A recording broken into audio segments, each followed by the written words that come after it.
Okay. Hello, everybody. Welcome back. Happy Saturday. I am your host, your captain, the Flying Moose. And oh my. The internet is a completely different culture, isn't it? You said it. Right off the Everything here bat. is immediately followed by sarcastic comments and nasty responses. Yep. We're finally where we belong. Uh-oh, that doesn't sound good. No, it doesn't sound good. That's just a subscription. All right, awesome. Thank you, Pizza Pie Polly Mayo, for the sub. I appreciate that. A little Twitch Prime sub to start off the stream. Loading the mooses in the Cessna 172. I would be amazed if you get a moose in a Cessna 172, let alone mooses. And just because I have to, the proper plural of a moose is moose. But anyway, that's neither here nor there. We are going to be flying as requested by David Rothmiller, who I hope is here because he is the one that forced me to do this. Although we're gonna have fun with it. To fly fly the DC-6. He cashed in his moose miles and has forced me to fly the DC-6. So we're going to do it. We have done it recently, so I do know how to fly this bird at least efficiently enough to get it from point A to B. And that's what we're going to do. But we're going to do it in kind of a fun way. We're going to do a California coastal tour. If you notice the title and the various social media alerts that went out. So this is San Jose Mineta Airport. Norma Mineta Airport. I grew up. My hometown. Oh, there you go. I grew up going to this airport and doing plane spotting over there at the end of runway 30. Because my grandparents lived in Campbell, and so I had my parents drop me off at the airport and watch aircraft. It was much better than the Fresno airport because they actually had 737s and MD-80s and the occasional DC-10 or MD-11 from FedEx or whatever. And at Fresno, we just had like props. So this was definitely the major airport I got to visit often growing up. So just as a point of reference for those of you on TeamSpeak, make sure you're on push to talk and not on the automatic voice detect, because when it detects excessive noise in the background, that will kick that on as well. So I'm noticing Nathaniel, your mic's doing that. So please set a push to talk. Right, I'm setting. Yeah, no, that's fine. Just that. Anyway, so we're going to take off. I'm going to show you what we're going to do. We're actually going to flight plan this. I already have the flight plan set, but I'm going to kind of do this with you guys because I haven't done it yet. And so let's go over here. Let's do it over here just to make it easier, and then we'll deal with that later. I just created a new airframe for this, so hopefully it does my fuel and payload stuff a little more appropriately. We'll see what happens. So we're going to go to dispatch system, create new flight. And we're going to say today we are Northwest NWA 1056. We're going to be departing San Jose, which is SJC, to San Diego. Alternate will be LAX. And let's see, where is my DC-6 that I just created here? There you are, N577. And cruise profile. Oh, that's kind of cool. Okay. VIN number, We're going to leave fuel factor alone. All right. We don't need ETOPS. We're not going to step climb. We're not going to do any of that nonsense. Time and route. Passenger, we're going to say auto. Cargo, we're going to say auto. Zero fuel weight, we're going to say auto because that should be all correct now. 30 right is correct, and 27 is what we expect on the other side. I am going to set my altitude. I'm going to do 15,000.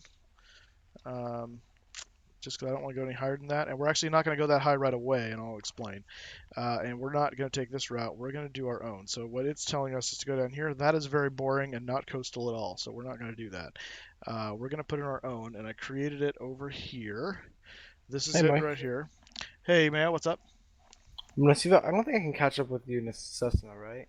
Probably not. I'll probably be a little bit faster than you because I think a Cessna is going to max out at like 135 knots ish. This thing will get close to. I don't know if it'll quite get to 250, but it can get close to that anyway. I think. I don't remember. But all yeah, right, C-130 time then. Yeah, C-130 you can deal with. All right, so this is the route we're gonna do, and let's. Wow, it's actually valid. That's amazing. Okay, but this is the coastal route. So what we're gonna do, we're gonna take off from San Jose. We're gonna fly up the bay right between the approaches between Oakland and San Francisco, so we don't disturb their traffic, to Hush. And that's right across from the city, just before the Bay Bridge. We're going to take Hush up to Night, which is kind of right just north of Alcatraz and the Bay Bridge there. And then we're going to go straight over to Theo, which will take us right over the Golden Gate. And that'll be our exit out of from the city. And then we'll come down the coast to Port, to Chaws, and then at that point we're going to just pick up our VOR. So from Chaws we're going to go to Big Sur. We're going to skip across the Monterey Bay here to Blanc, and then pick up the San Luis Obispo VOR. The Morro Bay VOR is actually what that is. Morro Bay MQO. And then from there we're going to go to GVO, which is Javoita, or however you say it. Basically, right here is Vandenberg Air Force Base, so we're going to cut in here to not bust their airspace right there, and cut down past Santa Barbara. And then it'll be the longest leg of it will be from there to Santa Catalina. So we're not going to fly directly over the Los Angeles basin. We're going to fly outside of it to Santa Catalina, and then fly inside toward the Oceanside VOR, which is over here. But before we get there, we're going to turn at PACIF, or Pacific, I'm assuming is what that is actually supposed to be, and down to Mission Bay. And for Mission Bay, we'll fly a downwind from runway 27, and then sling it inside and come in runway 27 into San Diego. So that is the plan. And part of this, I think, probably depends on no VATSIM people being on, so I wonder how much. Of course, I can always say we're trying to do a sightseeing thing. Can we get special permission? So let's take a look real quick at Fantastic and just see. I didn't even look to see if anybody's on, because that could always just put a damper in our plans. Happy days, we are free of the VATSIM controllers right now. Really, I only care about it for this part here. After that, it's really not a problem. It shouldn't be an issue. So anyway, we're only going to go to probably about, I got to look at the weather and see what the deck is, because we are kind of overcast right now. But I don't want to go any higher than 3,000 feet until we pass the Golden Gate. At that point, we will start our climb up toward 15,000. And that's the other part that I need to make sure those people are offline, so they don't tell me, oh, you got to climb now. You got to get out of this airspace. You got to turn away and go this way. I don't want any of that. All right, so that is what we're going to do. Whoops, I just got rid of that. And so we're going to say generate the OFP. Yes, please. Yes, please. Generate. Hey, iTraveler, how's it going? Welcome to the stream. And generating.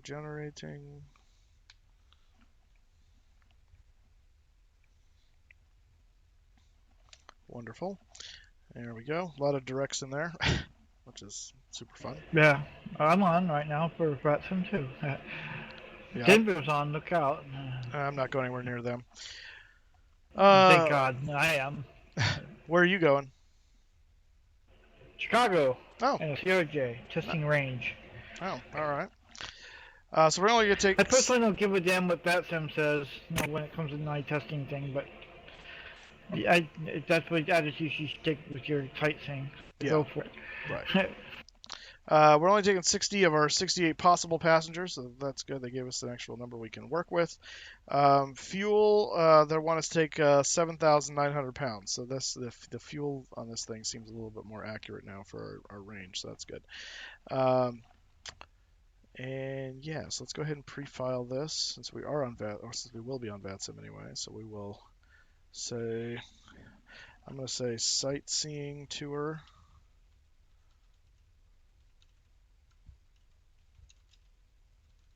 Just to hopefully smooth the skids if someone does come on. And we're going to say live streaming on twitch.tv/Moosestaffa. There we go. All right, we'll file that. Yay. All right, so we can close that down now. I already have the flight plan essentially saved in plan format. So I'm going to minimize this. Let's go ahead and open up Project Fly real quick. We'll do that before we forget.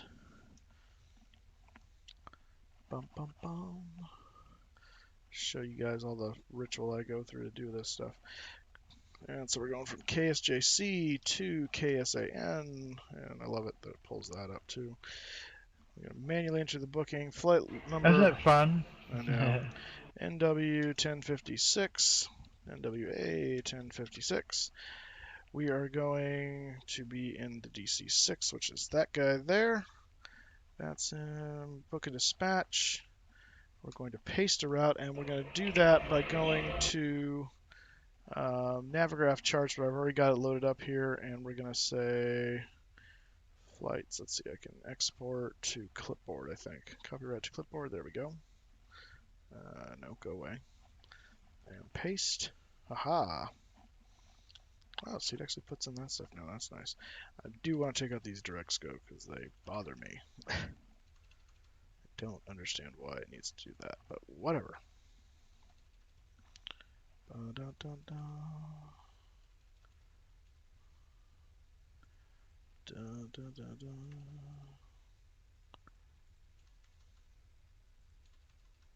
There we go. Dispatch. And we will say fly now. And we're now on the Project Fly network. Let's get on the VATSIM network. vPilot coming at you. And we will say connect. We are in, NWA 1056, and we are not a 757. We are a DC-6. Douglas DC-6. There we go. Connect. All right. Hopefully no one's sitting on top of us. I doubt, but we're over at the cargo ramp, by the way, on in San Jose. Just if you're curious. So, okay. With that being done, I think we are ready to start loading this bird up. So let's go into the cockpit of our beautiful DC-6.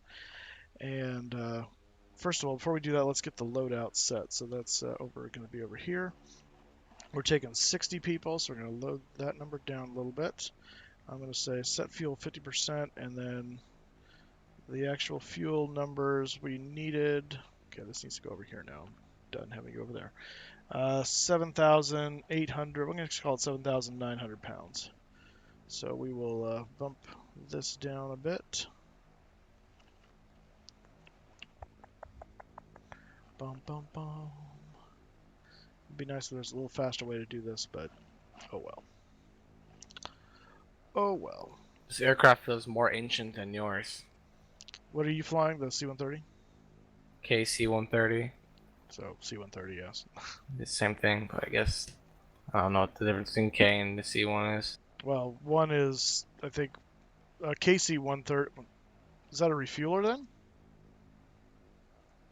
It might be a refueler, because all the KC ones, KC-135, KC-10, are all refuelers. Yeah, KC is tankers, is Fort Doctor saying. How you doing, Fort Doctor? Welcome back. Good to see you. What are we taking cargo? Let's see. I do need to actually. What we need to do is there we go. Set that to 0. We're supposed to be taking 60 passengers and 500 pounds of cargo. And what is that? And a 0 fuel weight is 75.6. So what are we at right now? We are not at that. Let's see, calculator. So we need to be 75,600 roughly minus 61,258 is our empty weight minus 11,100. So we actually need 3,000 because this is just because their passenger number weight is different than SimBrief. So we're going to actually put 3,242 in the cargo hold here. Ooh, including coatroom and buffet. Fancy. Fancy schmancy. Loading up the cargo. Bum, bum, bum.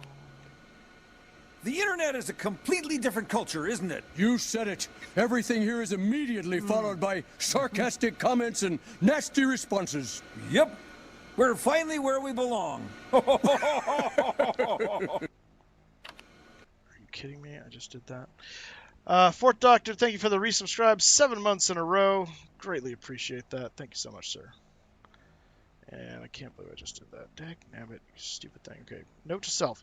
Do not right-click on the box after you finally got your numbers, or it will automatically put 100% of the cargo load there.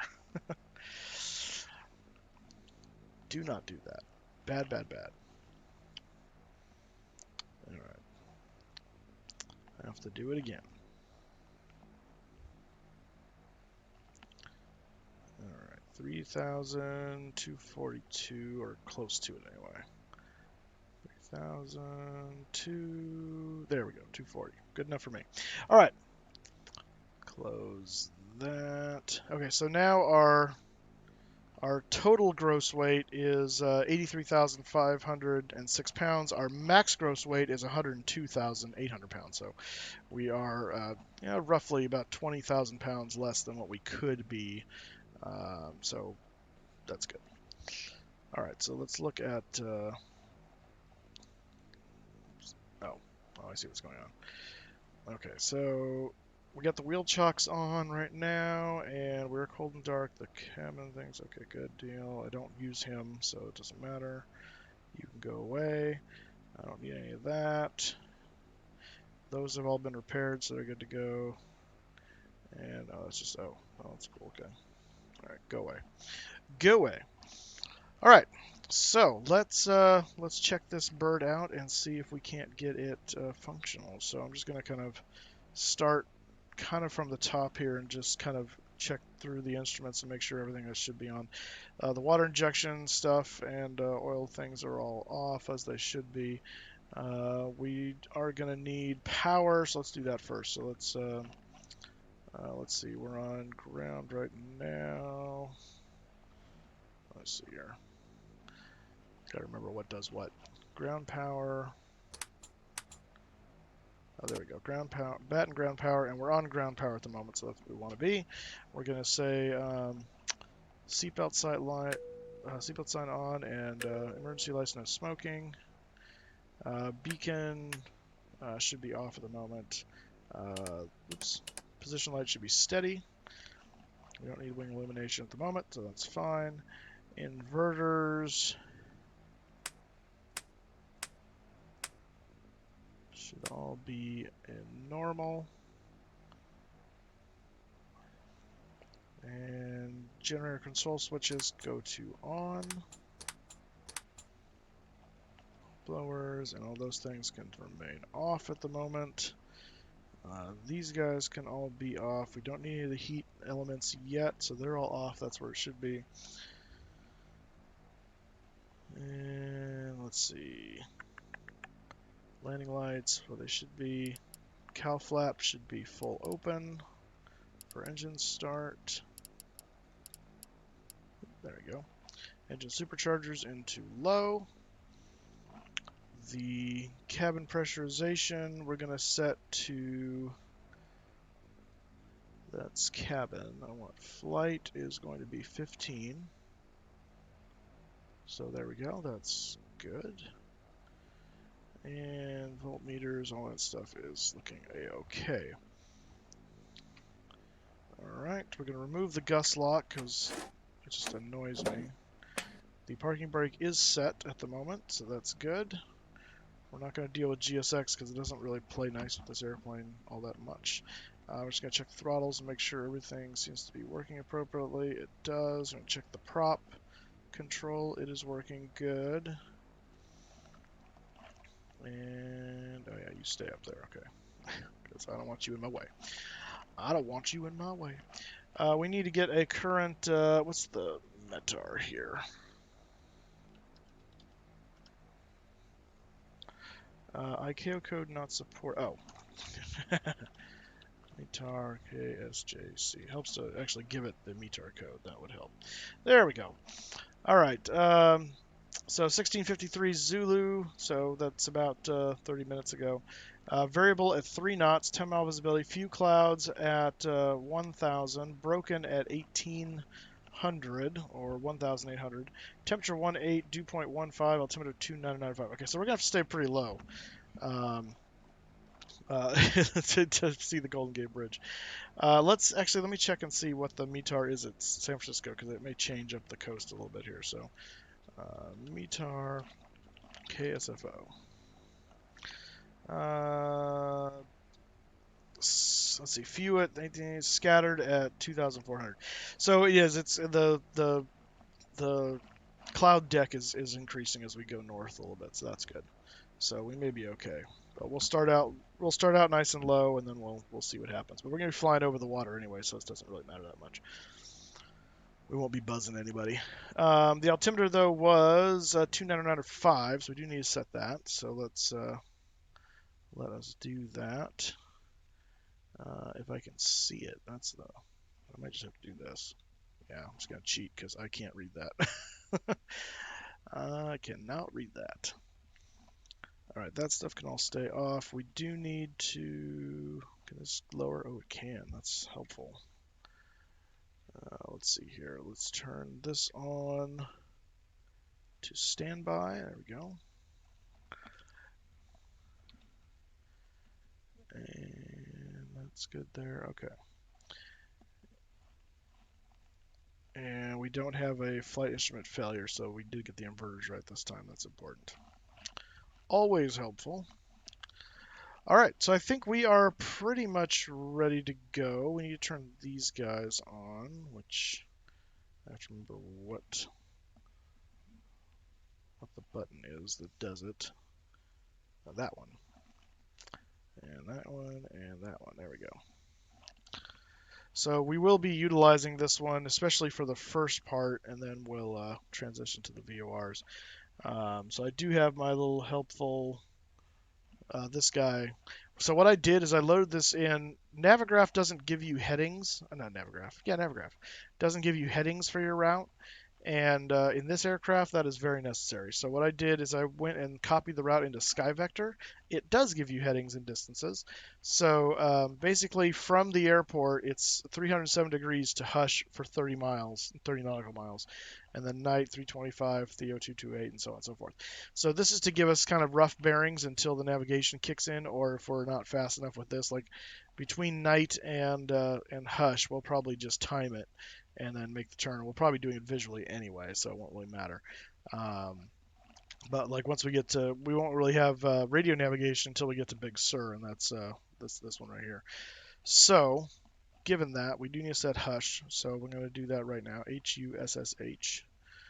And so I'm just going to open this up here. We're going to say enter, and we're going to go direct. And we're going to load up. I could do this with the keyboard, but then the the other commands that are set activate as well, and that's really not helpful. Let's see, what is the... Dang it, okay, I can't do this with the... Because the knob isn't 3D. Alright, one of these is the... Yeah, okay. So it's U, H... And then we turn that one.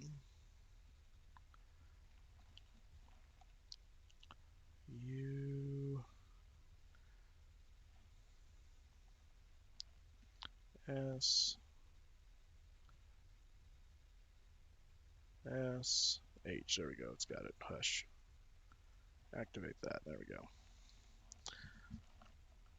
So it's saying direct track 306. What did our little cheat sheet say? 307. So it's pretty dang close. And considering we're not actually on the runway at the moment, so it's probably a deviation of 1 degree for that. So that's good. That means what the heck just happened? Okay, there we go. So that means that's correct, but it also means we can reliably fly it without that and be pretty close. We do want to set that. It's not to VOR lock. We want that set to GPS. There we go. There we go. Okay. I think we are now ready to engine start. So let us do that. So to do the engine start, we need to, first of all, let me check and see what we have on our tanks with regard to. So we got about right around 1,000 pounds in the 4 tanks. Actually, a little bit under, a little bit over. And then these are the aux tanks, the alternate tanks. So when these get down close to 0, we'll switch to the alternate tank. So we're just going to keep an eye on that, but we'll start with the main tank. So what we do is we come over here, and this is our tank select controls right here. So right there is alternate on, main on. So we're just going to 2 up. That's all full. Good deal. And then these are the cross feeds right there, which we're not going to touch at the moment. And then we're going to bring the fuels up to, this is auto lean and auto rich. And so they'll go to auto, sorry, it's auto, wait, hang on. I think it's auto rich and then auto lean, actually, now I think about it. No, it is auto lean and auto rich, yeah. So for engine start, we'll go to auto lean and then auto rich. And as we start each one, and go from there. So, ooh, southwest landing. All right, so first of all, we need to select the startup sequence 3, 4, 2, 1. So we're going to set 3. We're going to turn on the boost pump for 3. And actually, before I get too far with that, I just realized we need to close our exits and remove our wheel chocks. And we need to switch to plain battery. There we go. All right. So boost pump on. That's selected. This is going to be, we'll turn that on in a second here. And basically we're going to say 3. At 3 we prime it. 6. At 6 we do whatever that switch does. 9. And then magneto. 12. And totally didn't do that. I expected to die. Yep, because I didn't turn the fuel on. That was my bad. That was my bad. Okay. Let's try that again. I forgot to actually turn the fuel on. 3. Prime. 6. 9. 12. There we go. Oh. Oh, failed again. Dude, come on. You're killing me. Killing me. Boost pumps on. Just want to make sure I'm not missing something else here. I don't think so. 3. 6. 9. 12. You know what it might be? I bet it's supposed to be an auto rich from the start. Yep, that's what it was.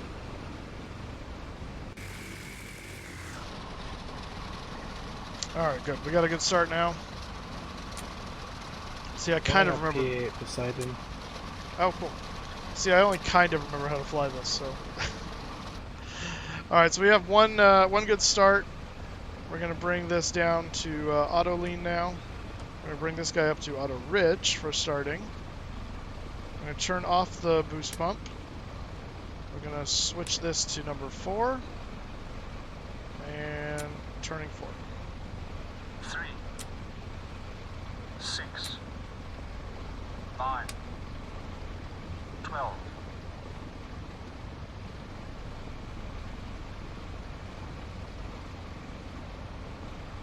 I got nothing. Because I forgot to turn the boost pump on. My gosh, okay. 3. 6. 9. 12. There we go.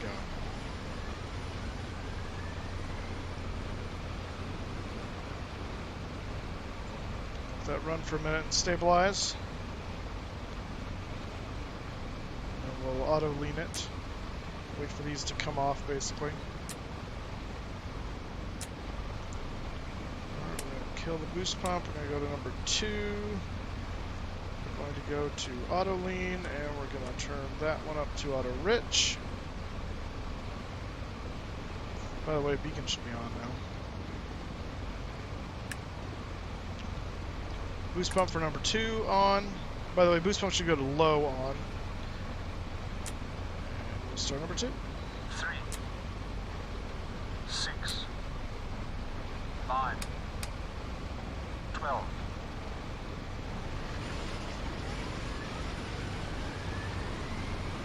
There we go.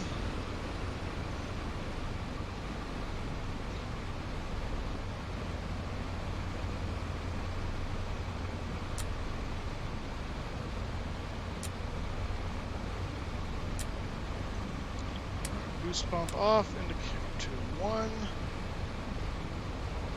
We'll go auto rich, auto lean. And boost pump for number 1 and start. 3, 6, 9, 12.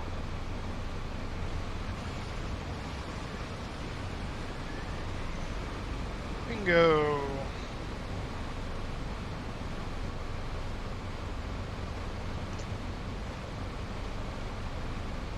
Make sure you kick the squirrels in the engines. Yeah. Feed them a few more. I think it's too late for that. They are either dead or burned alive at this point. Alright,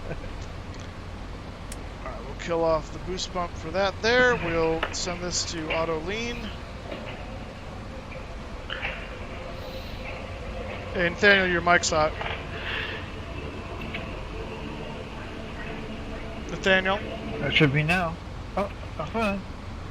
Your mic's hot, Nathaniel. I'm working on it.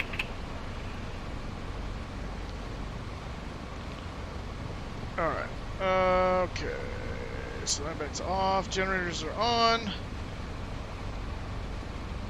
We'll set the cowl flaps for takeoff. It should be about there, 4 degrees.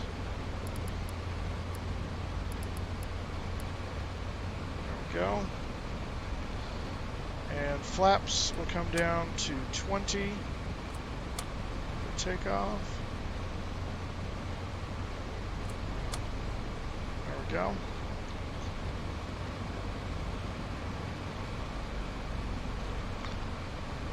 Alright, and we are ready to fly. I made this decided like just completely empty with just myself and the co-pilot. So I'll see if I can do a rocket ship takeoff out of here. Nice. Where are you parked right now? I'm over at the GA gates on the other side of this like hangar. Gotcha.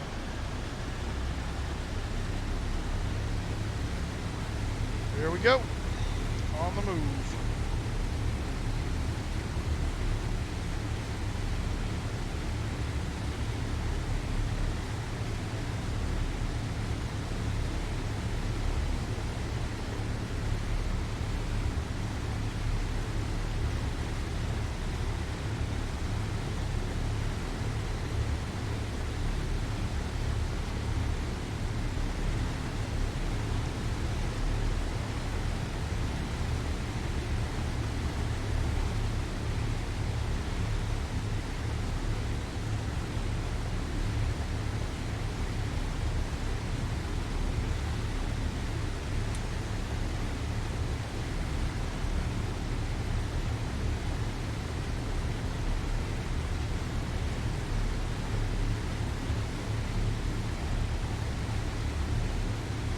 I want to know where Rothmuller is, because I have not seen him yet.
I might go pick up Imagine Sim SJC later. It's like $10.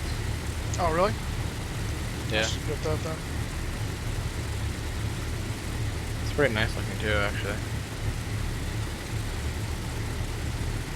Not mind flying to San Jose more, especially it's your hometown. It's pretty fun. Yep, it is.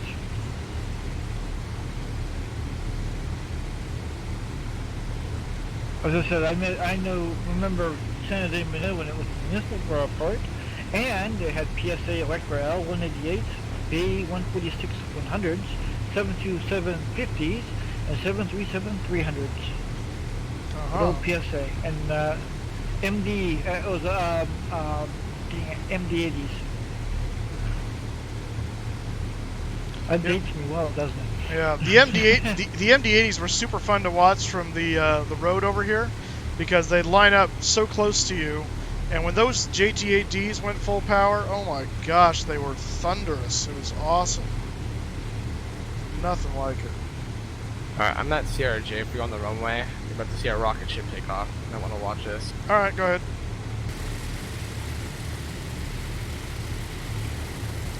There's some weird shadowing nonsense going on here.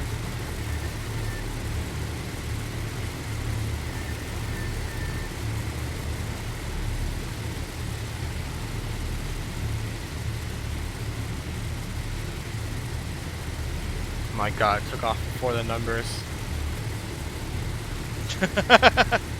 Holy crap.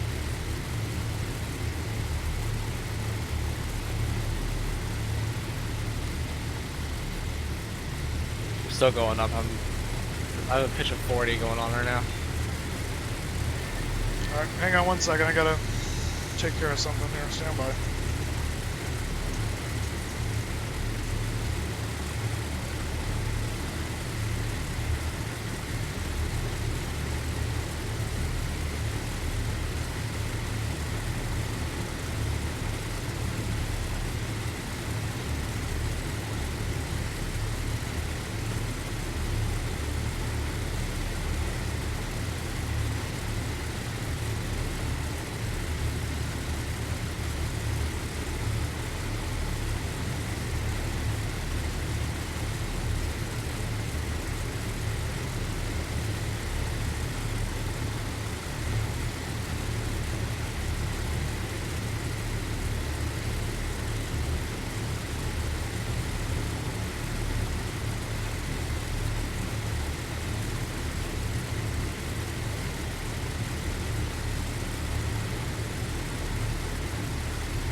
Okay. Sorry about that. Duty Like calls. 10,000. Turn that off. Okay. Alright, I don't see anyone on the approach, so let's go ahead and line ourselves up. I'm at 10,000, Mike. Copy.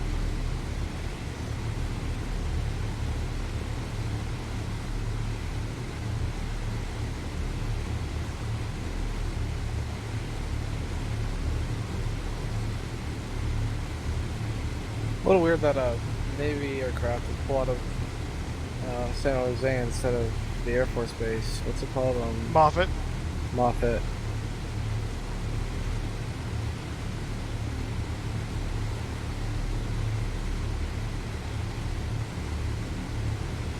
These are top secret giraffes, and this is Raleigh.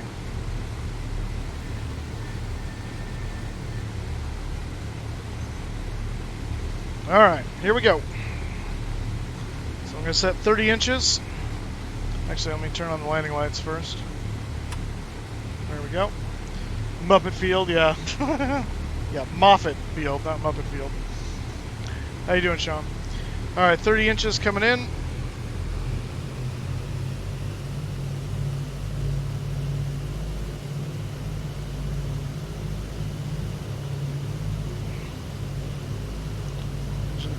Stabilize together as much as possible.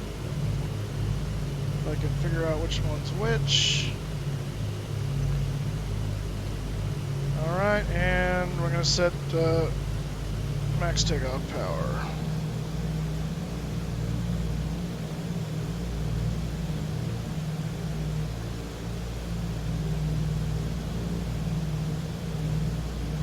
There we go, and away we go. Didn't sleep well last night? No, that stinks. Sorry to hear that.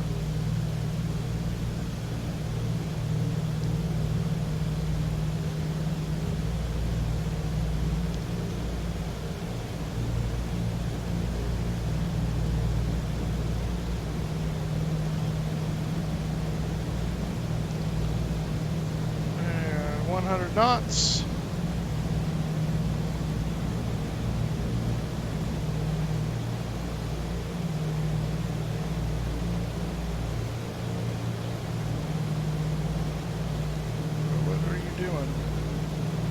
Throttles are like fighting me here.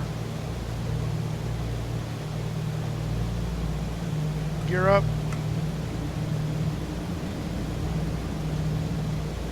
Set veto power. Oh. Now, what are my throttles doing? What the heck?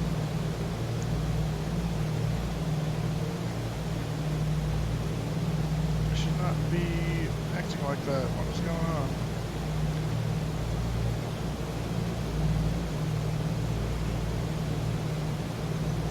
It's usually an indication of bad things happening. Who they are, the head pressures are like off the chart.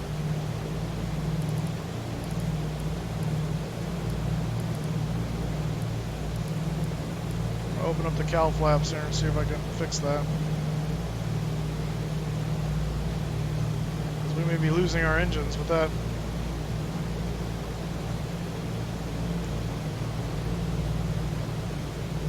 And just make the passengers get out the push. Oh, I think we already lost one. There they go. What the heck happened?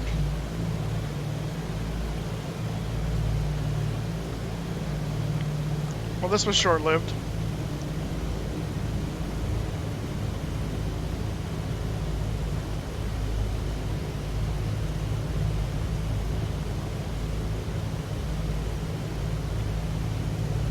We're gonna die.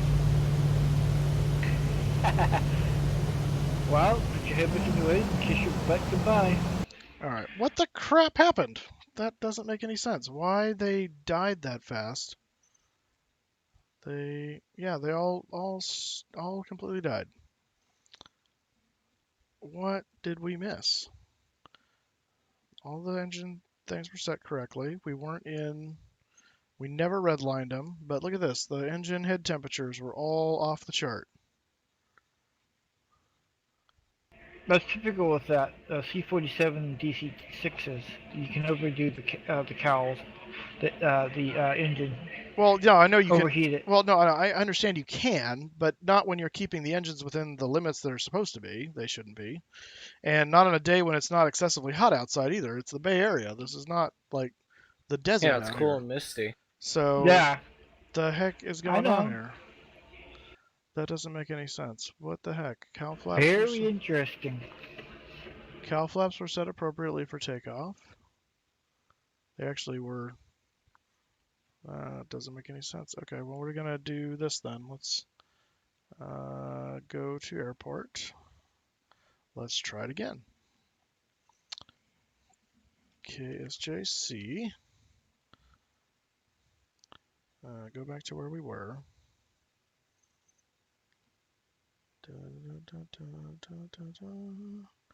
Ramp 22, ramp cargo. Oh, that's very strange. You're out of Mountain Dew. Yeah, I got one left. I gotta go to the store and get some more today. Oh, that was dumb. What the heck?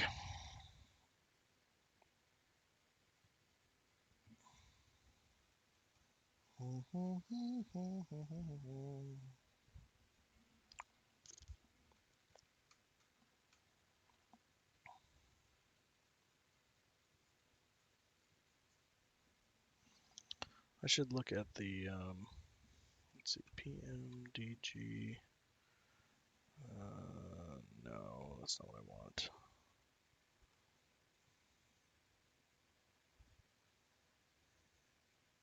Oh, it's not in here anymore. All right, never mind.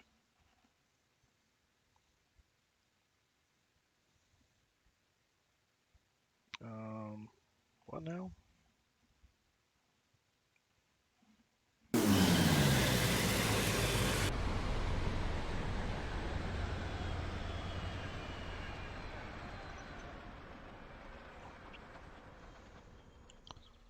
All right, so let's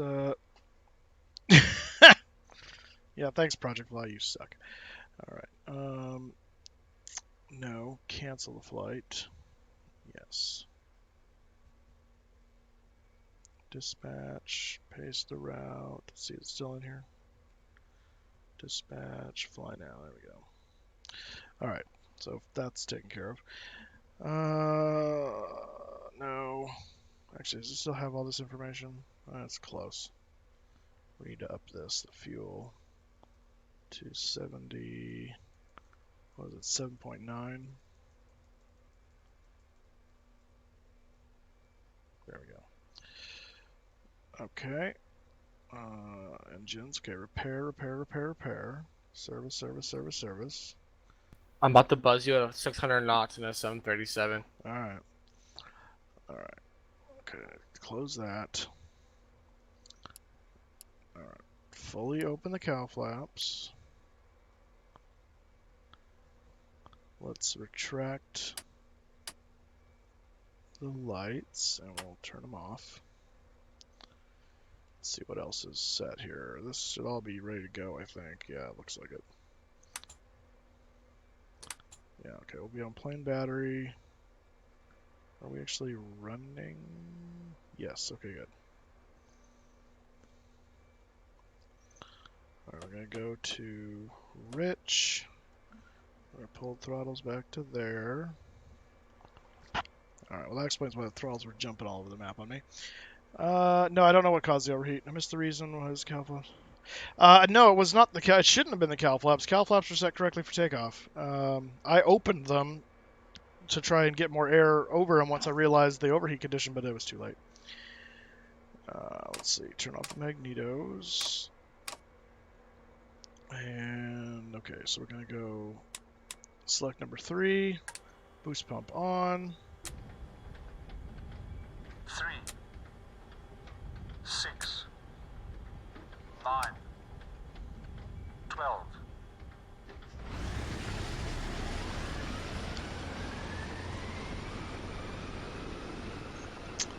And fail right out of the gate. How dare you? Let's actually give it a little bit of throttle. Might help. Boost pump. The fuels are still on, right? Yeah. Alright. And try it again. 3, 6, 9, 12.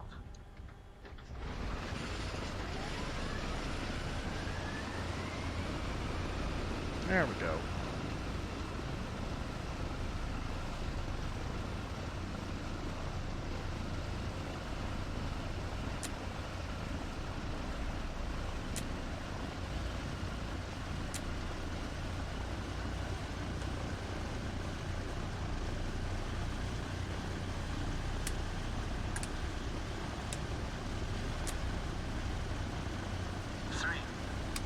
Oops.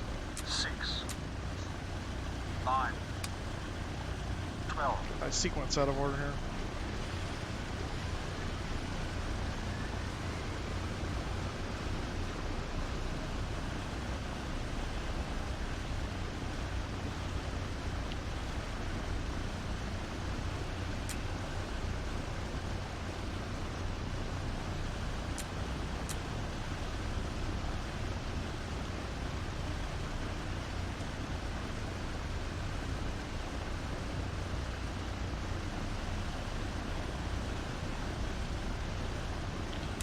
Alright, number 2.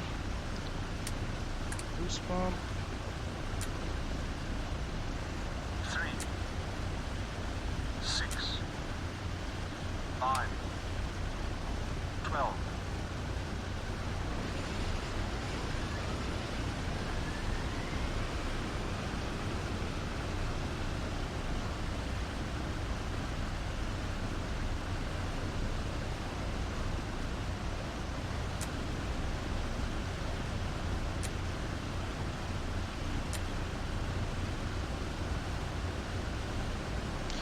Upon thinking about it, what may have happened is I may have set the cowl flaps for takeoff much too early, because I think I did that before I started taxiing, and that probably was dumb, because I basically closed them while I was slow taxiing. So that's actually probably what did it, now that I think about it.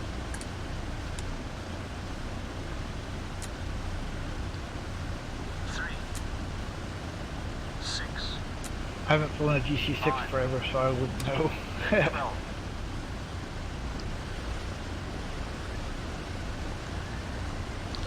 Alright, looks like we got 4 good starts this time. Temperatures are down and low where they should be.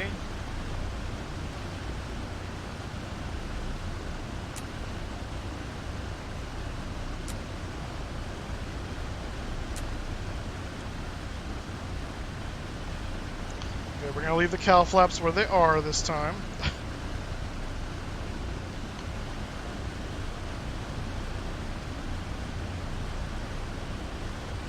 Status depart. Parking brake is off.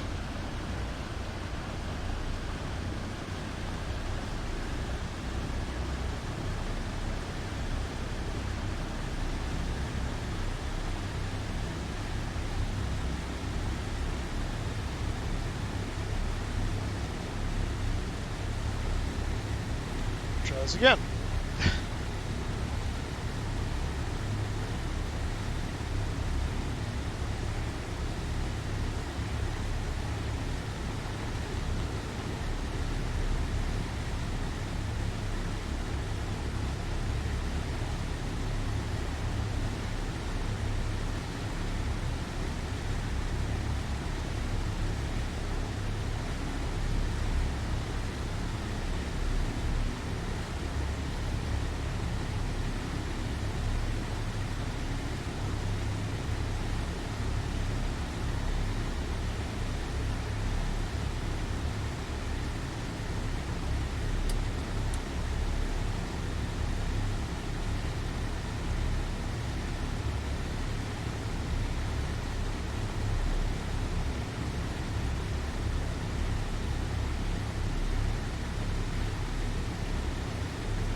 Someday we'll get out of here.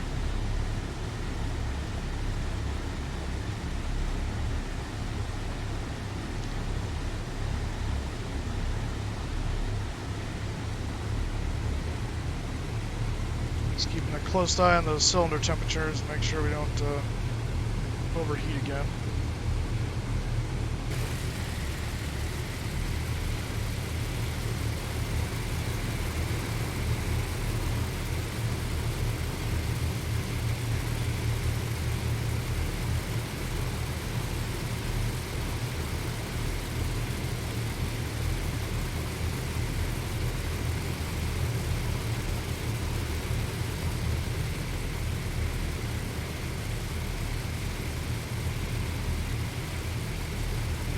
I love the actual rotating beacon here. Nice and old school. It's cool.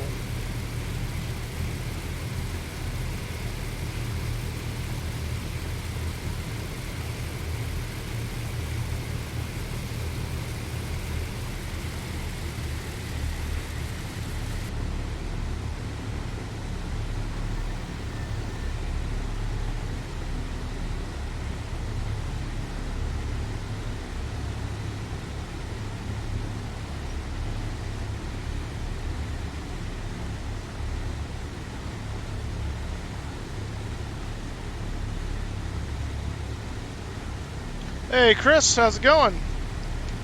Good to see you, man. Welcome to attempt number 2 in the DC-6. We killed all 4 of our engines on shortly after takeoff in the last try, because I think I set the cowl flaps wrong, or set them correctly but too early, and shot myself in the foot. All right, checking once again for anybody on final. We do not have TCAS, so. Looks like we're good.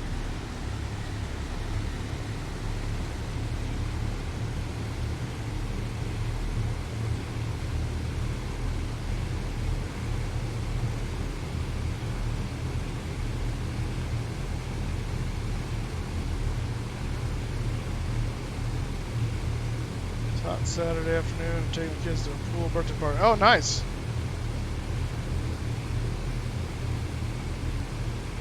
Pool party sounds good to me. It's been nice and hot here the last few weeks.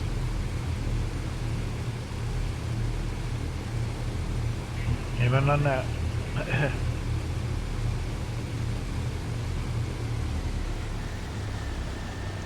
109 down here in Phoenix. Ugh. Alright, landing lights are on. We're going to do position lights flash. And now we will turn the cowl flaps where they're supposed to be. Which I believe is there, right? 44444, yes. Okay. Cylinder temps are okay. Gonna come up to 30 inches.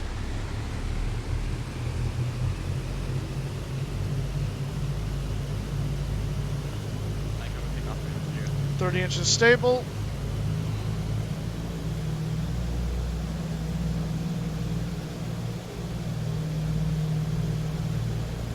Ah.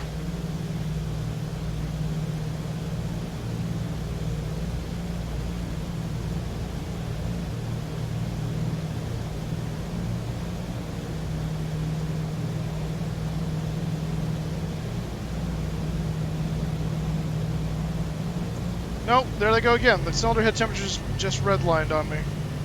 I see it happening already. They are not supposed to be doing that. Alright, before we have problems, open the cowl flaps. Yeah, what is going on there?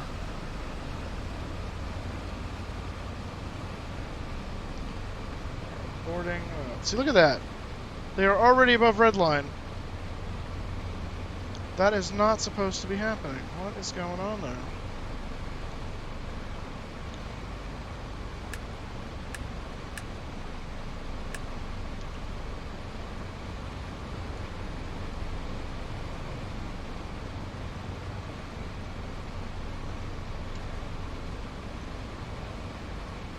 Yeah, they're already damaged.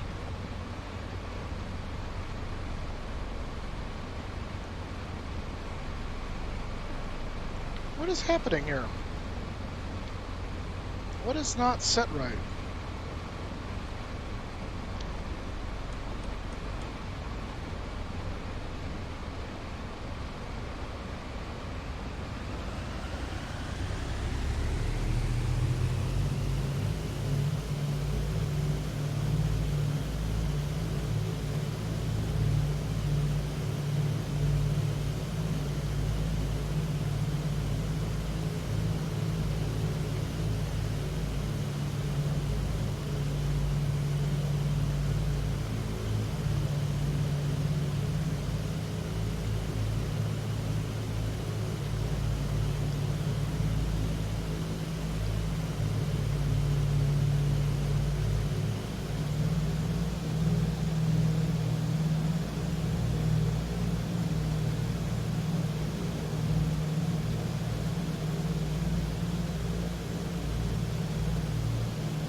Leave the cowl flaps wide open this time. We got plenty of runway to do this, so I'm just going to try going down the runway again and see if we can't get off the ground.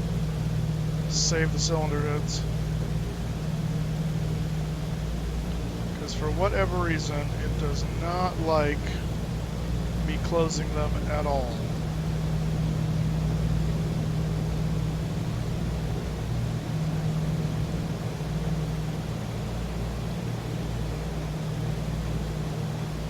Positive rig, gear up.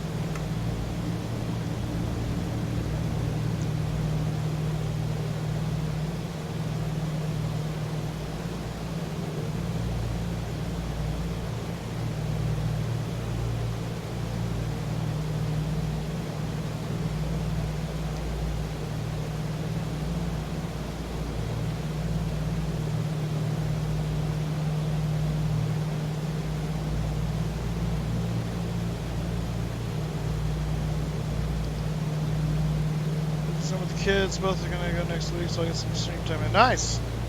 Yeah, finally, man. Yeah, we missed you on here too.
Yeah, we can at some point.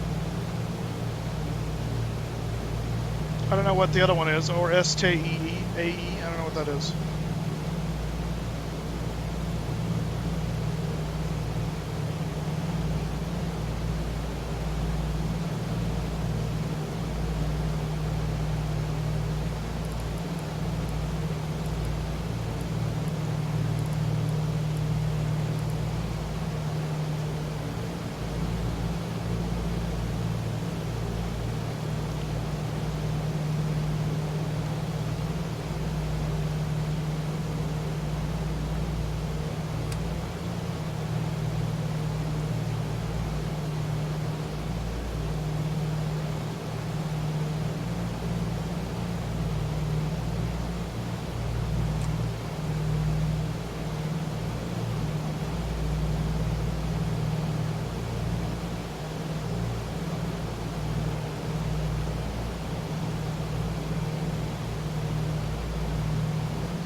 Where are you going?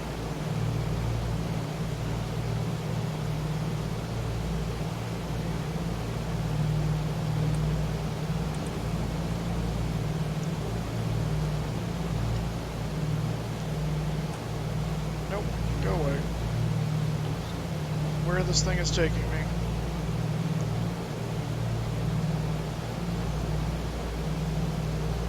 We are going very much the wrong way. Oh, South America. Yeah, South America we're still going to do at some point, yes.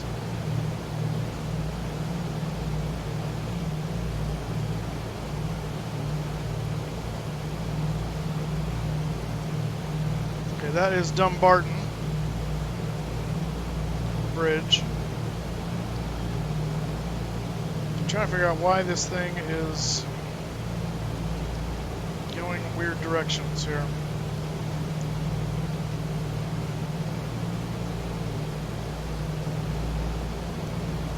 I thought that would hold me on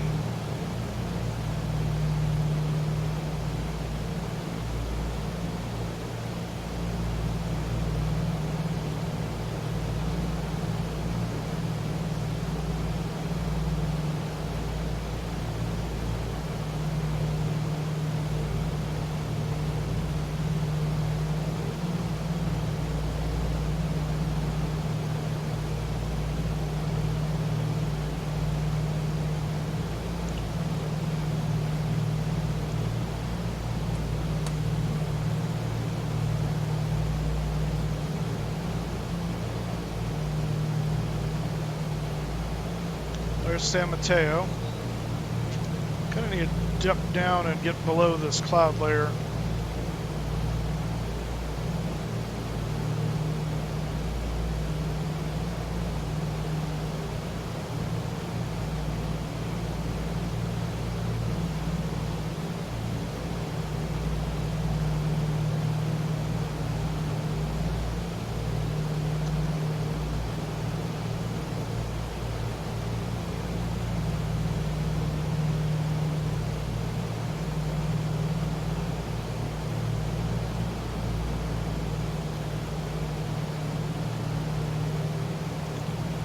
Bearing 311.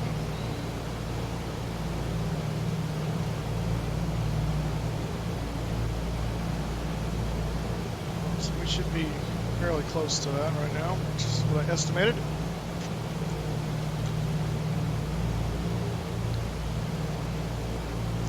Okay, that's better. So let's do...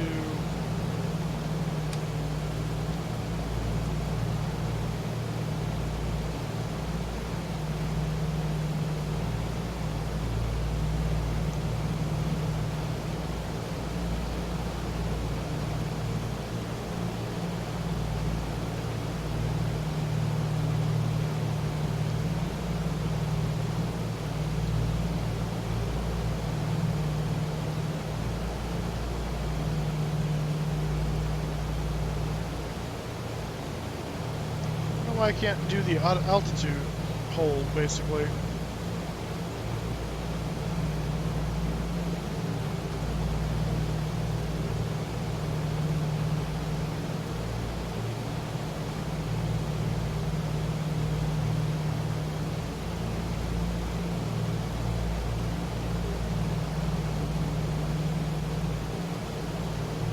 No, I haven't looked at the JAG schedule yet. Actually, I saw something released about it a while back, but I don't remember what it was, what the salient details were.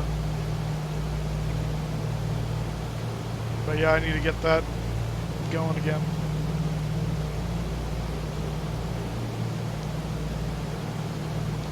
Alright, what is going on with this gyro?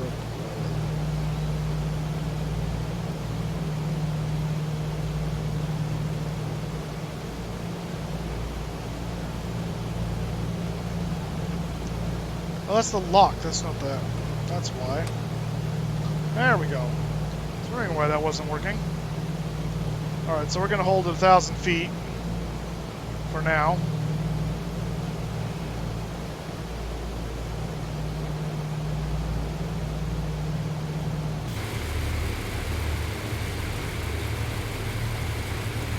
Stay low below the clouds.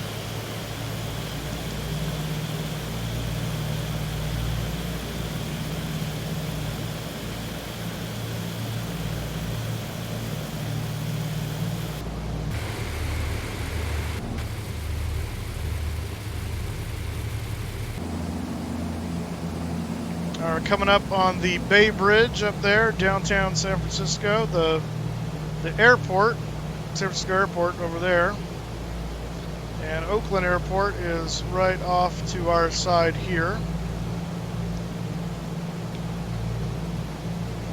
Shooting the gap.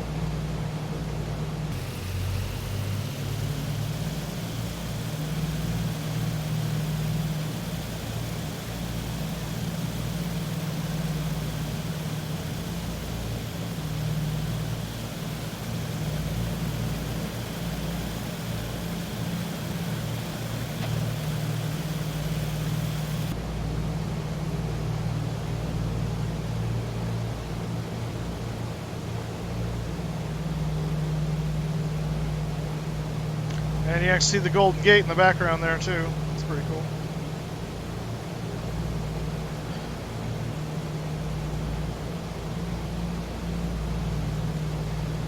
Alright, I'm going to try to climb a little bit here.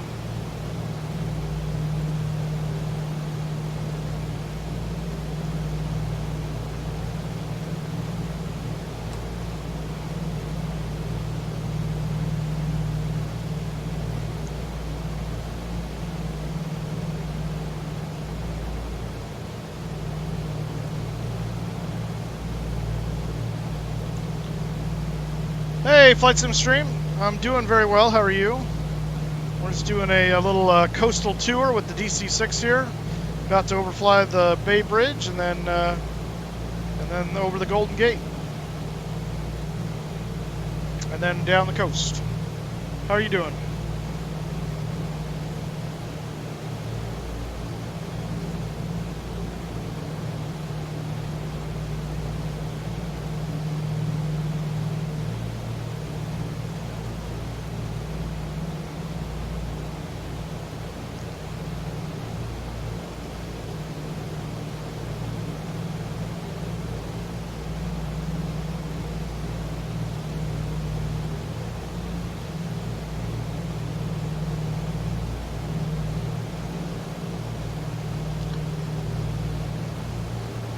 It's playing on stream before. Yeah, it's very rarely streamed with because it's very complex.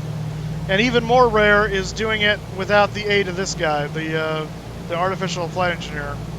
I feel that's cheating, so I do it without. Because I think it's more fun.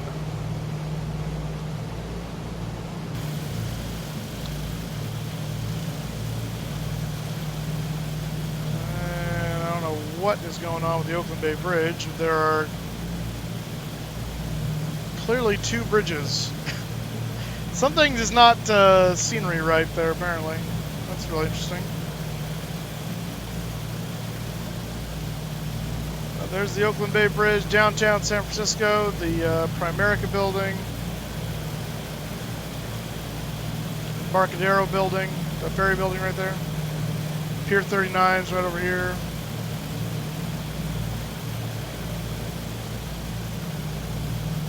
And the Golden Gate.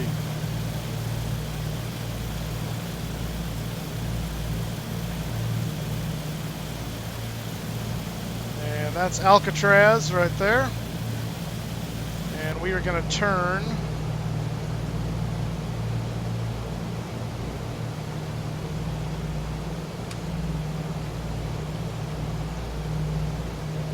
to overfly the Golden Gate.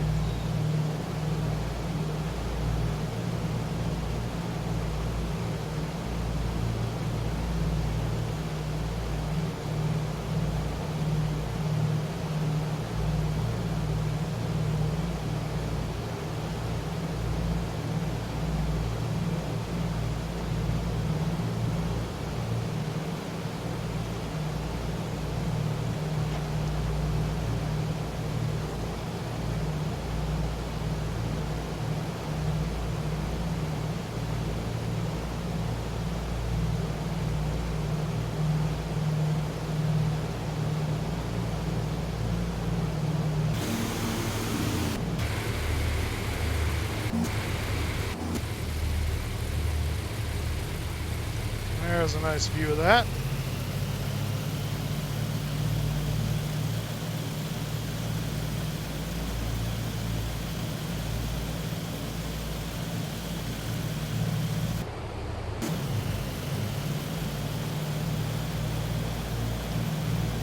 Do not do that, please.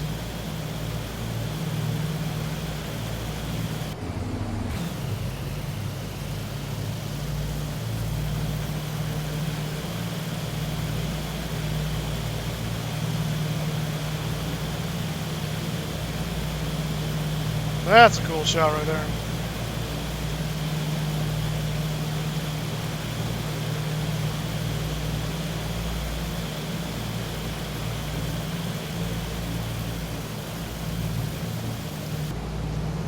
Alright, we need to set up the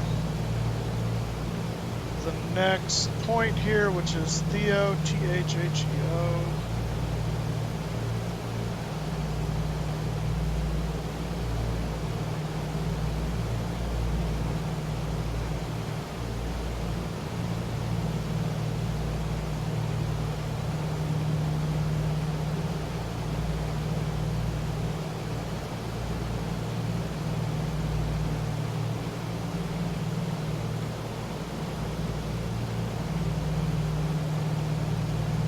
Direct 210.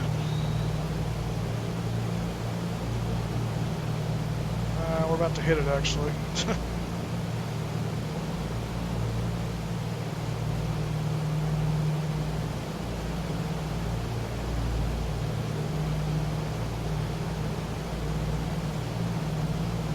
Direct 210, and then we go to Porty 143.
What was that?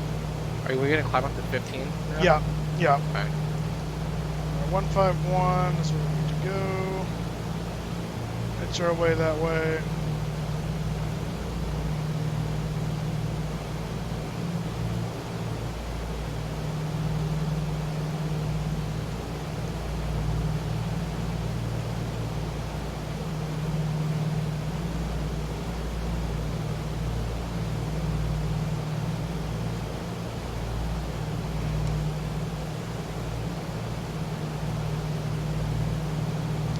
Star, climb up to 15.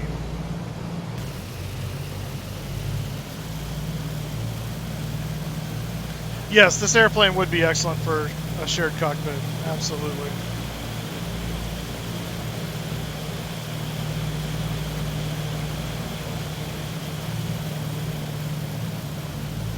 By the way, for any of you guys that live in or near California, if you've never driven up what we call the PCH, Pacific Coast Highway, Highway 1, it is absolutely gorgeous. You should absolutely do it sometime.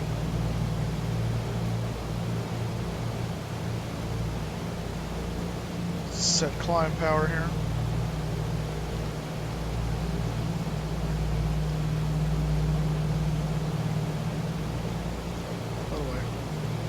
Other way, wrong way.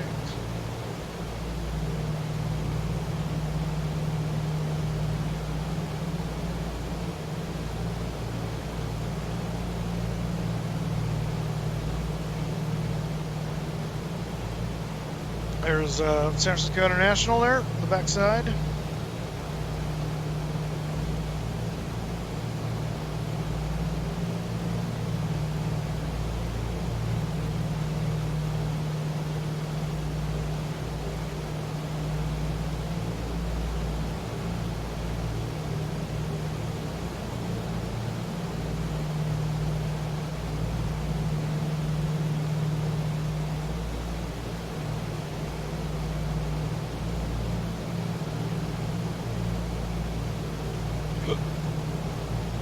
And we're going to go up into some clouds here.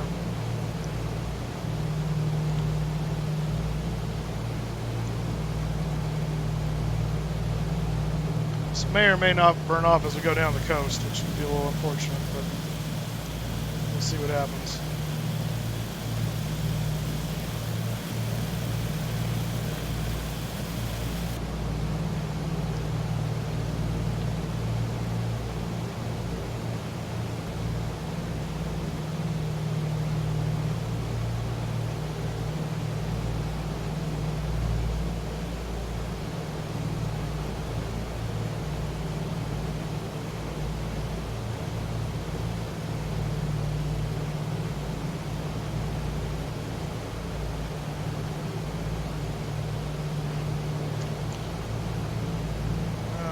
Righty. Good old coastal marine layer here.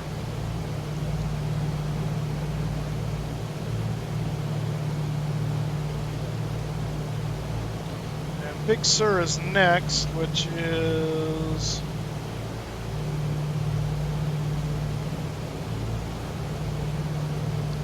114.0.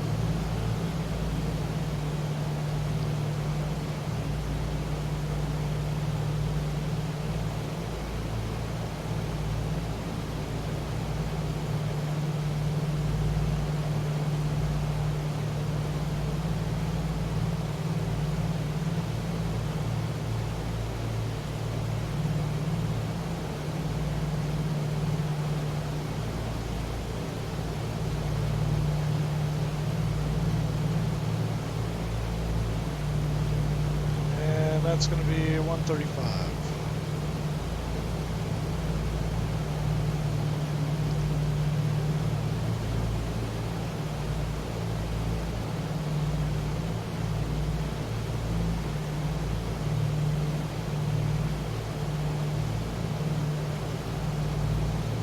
Oh no, Big Sur is not next. I skipped one. 152 is next.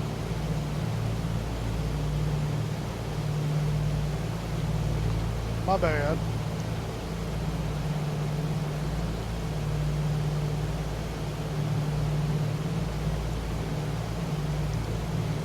It should have been CHAWZ.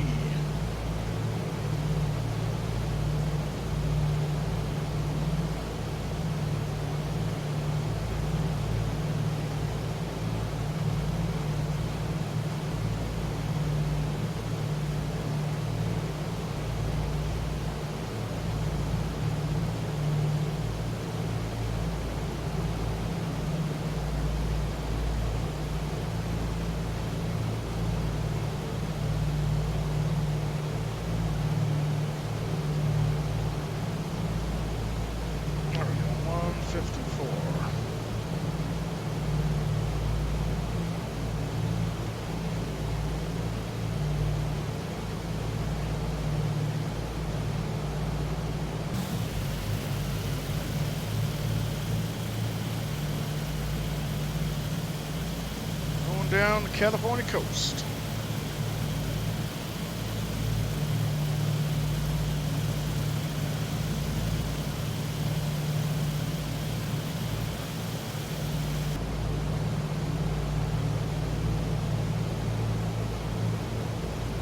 Now we're just about to hit 7,000, so we're about halfway there to our cruising altitude.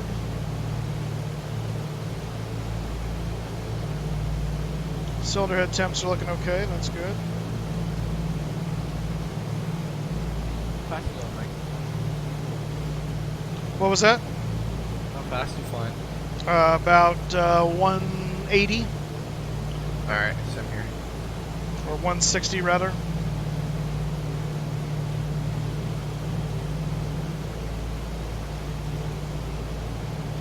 Yeah, this is by no means a fast bird.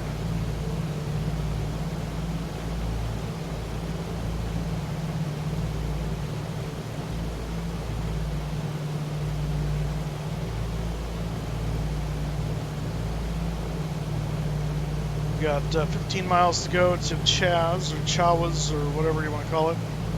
Change this to climb.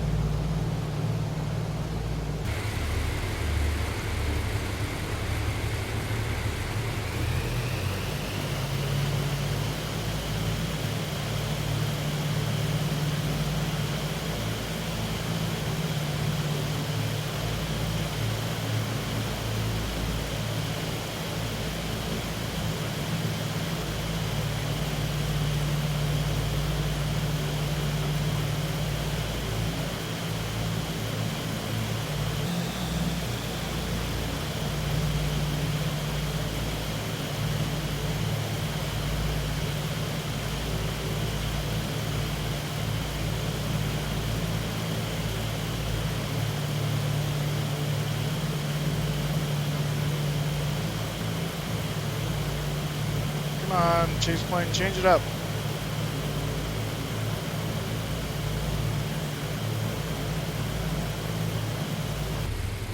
That's better. That's a cool shot with the clouds hanging low over the coast there.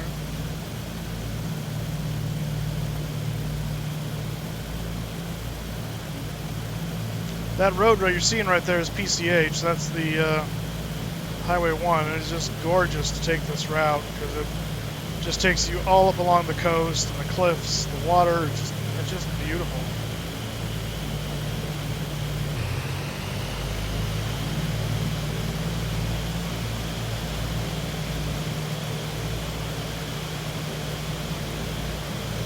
I actually need to take Froderick on a road trip.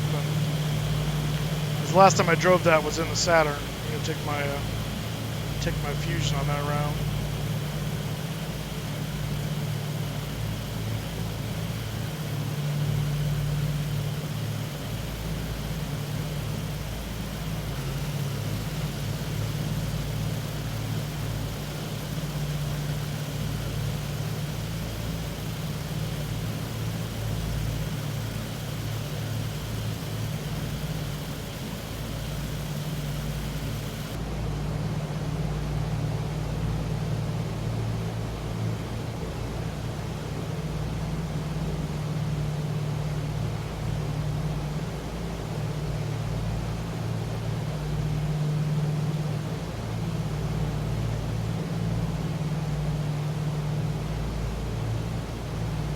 .7, and then we pick up Big Sur.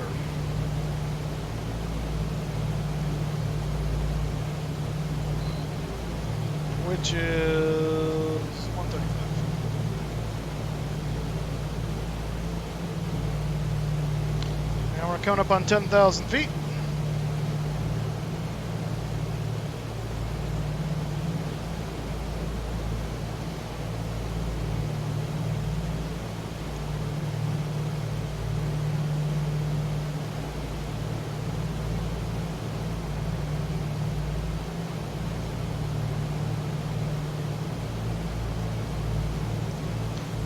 There's 10,000. We'll go landing lights off and we'll retract them.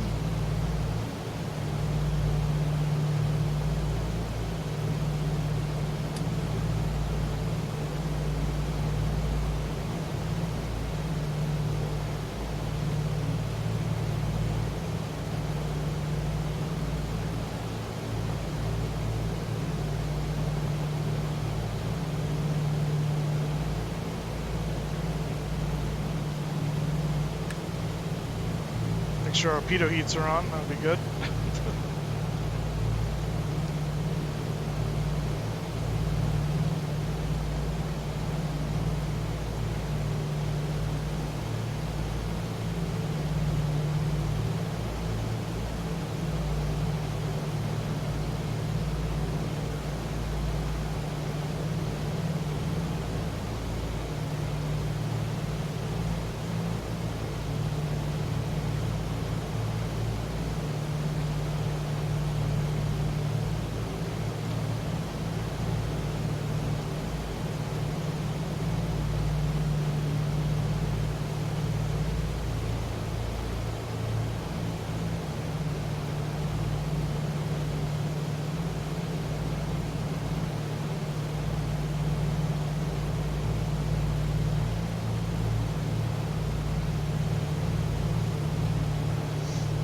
Not getting Big Sur yet.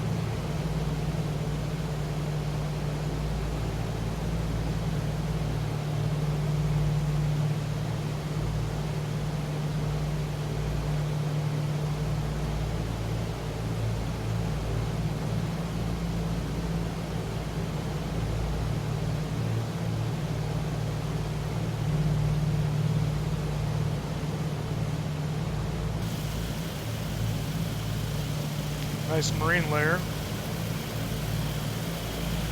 We'll hope this burns off a little bit by the time we get down closer to Monterey.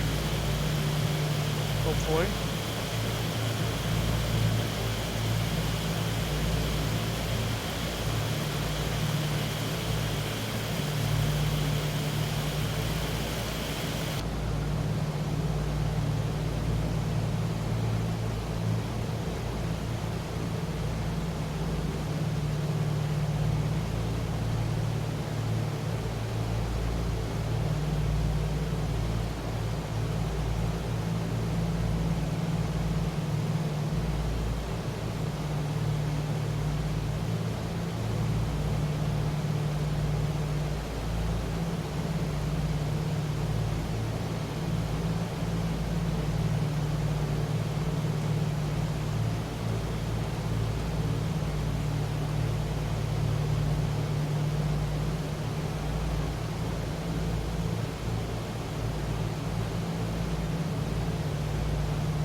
$13,000 feet, 2,000 feet to go.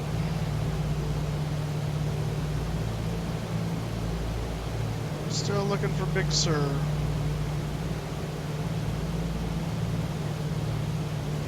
Close out of the course here.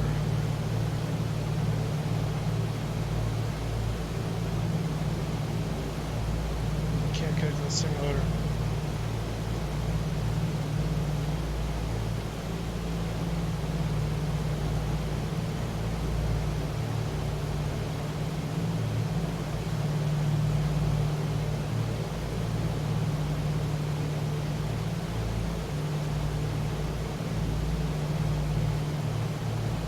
That's helpful.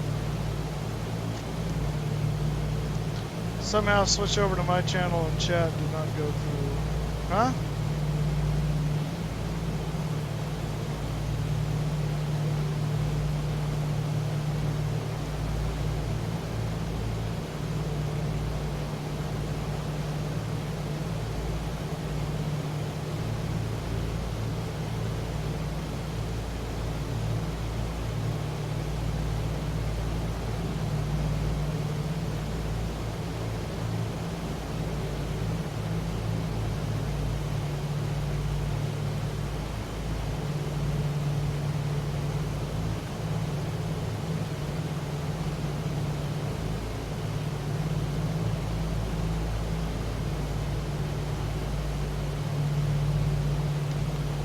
Alright, less than 1,000 to go, do 15. And then hopefully clouds clear up at some point. I was kind of afraid this was going to happen, but this is pretty typical for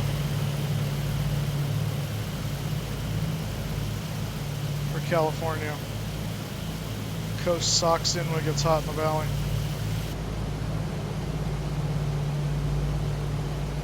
Oh, okay. Cool, Sean.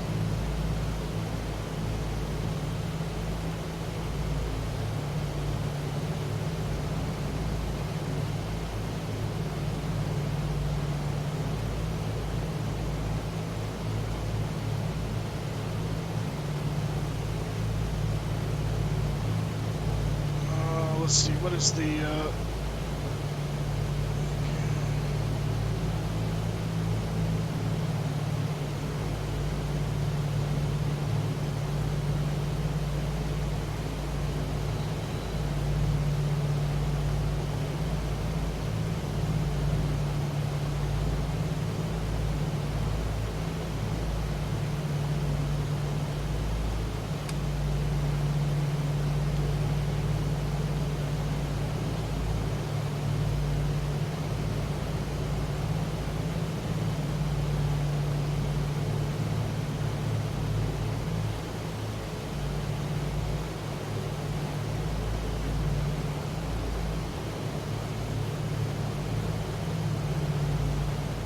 speed will increase a little bit now. I don't understand why SimLink is not working. Although I guess I have Project Fly, so I can tell them where I am that way. I don't know why I'm looking over in Spain.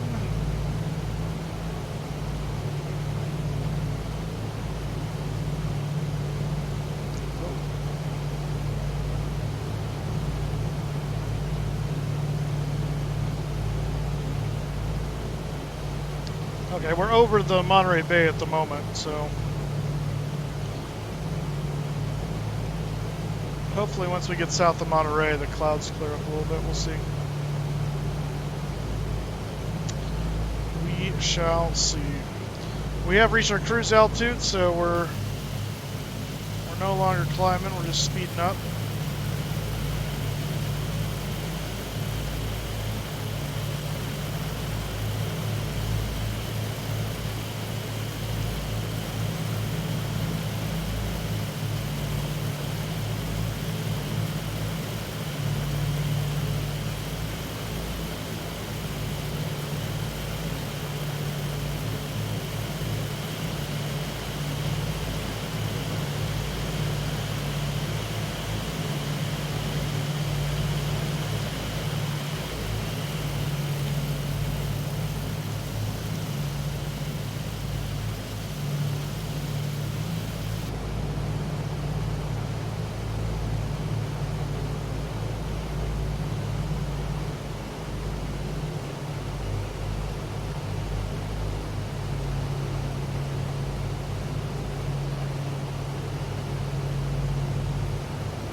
Cylinder head temps are going up again.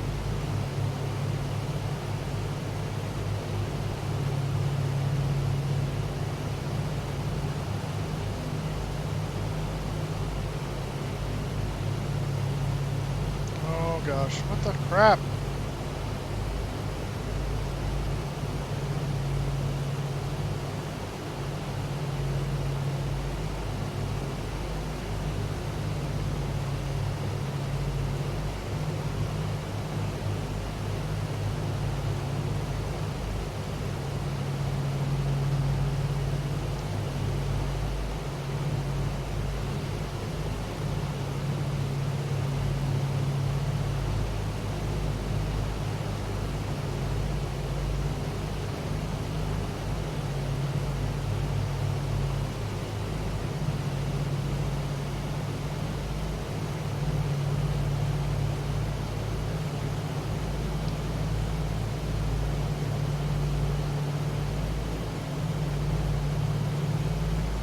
guess we caught it. I think we may have saved it.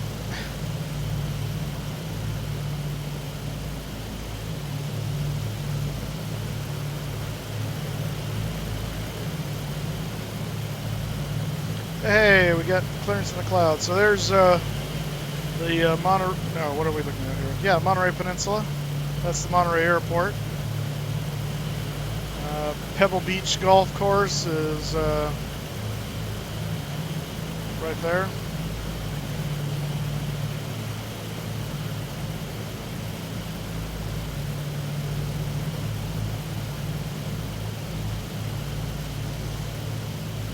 Beautiful area. Why did that happen just now?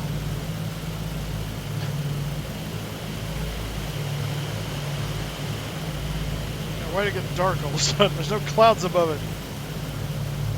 Weird. Okay.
Oh man.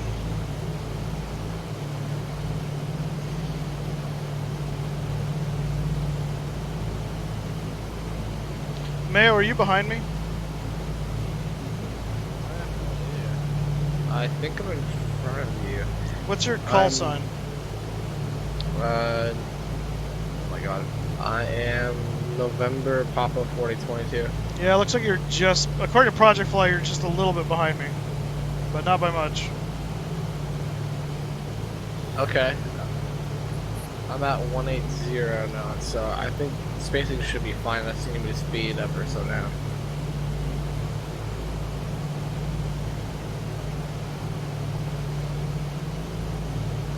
Oh, there's the big Sir VOR, Mount Dang Time.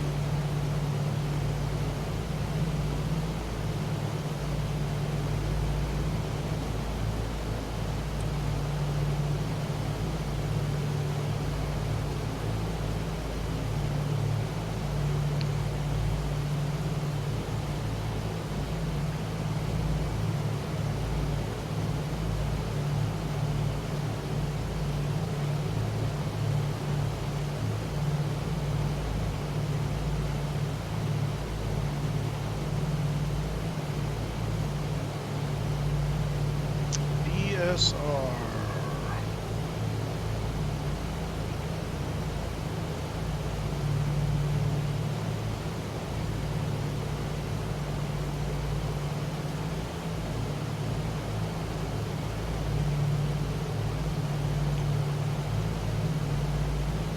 Didn't pick up till now, I do not know. All tuned.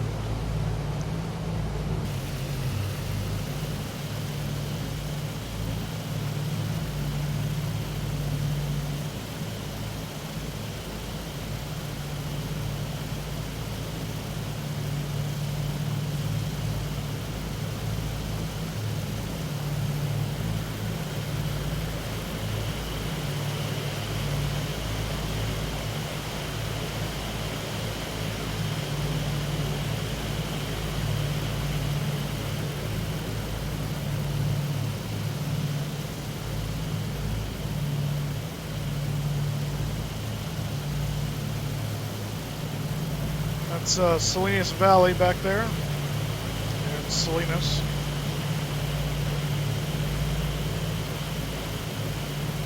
Another pretty gorgeous area.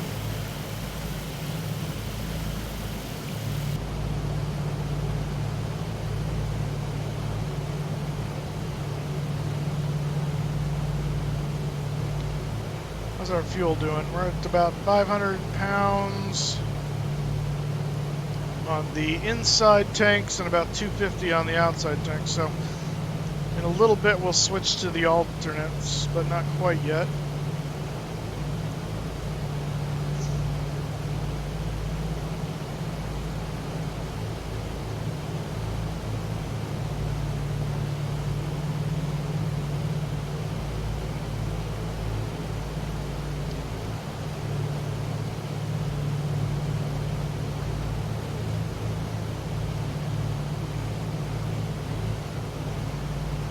Alright, after Big Sur, where are we going? We go to Blanc, 141.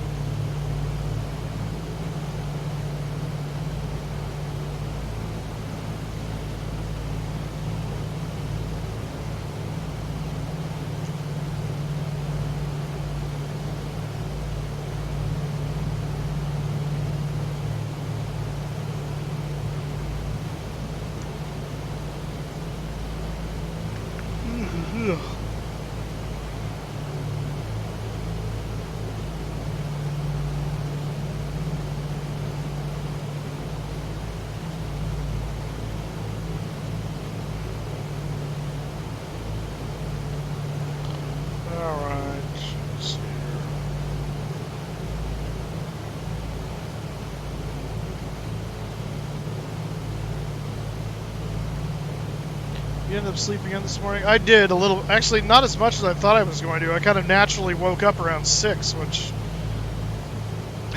I laid in bed for another like hour and a half, but yeah, my body is growing accustomed to the new schedule, unfortunately.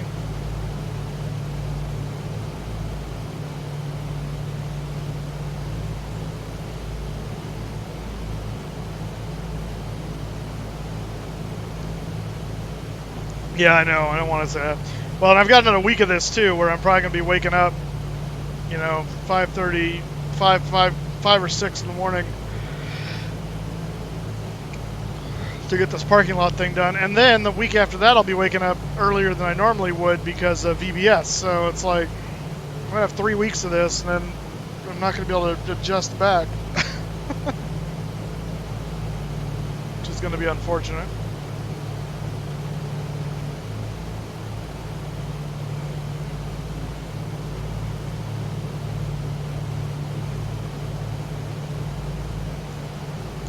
Alright, here we come up on Big Sur VOR. We want to take 141 away from here.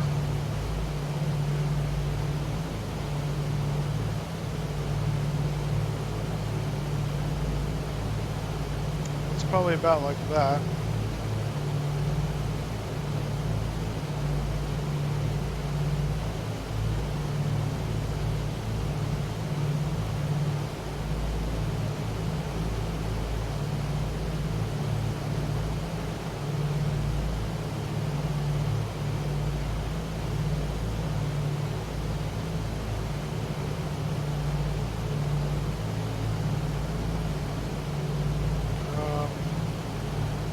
Hello. We're going the wrong way.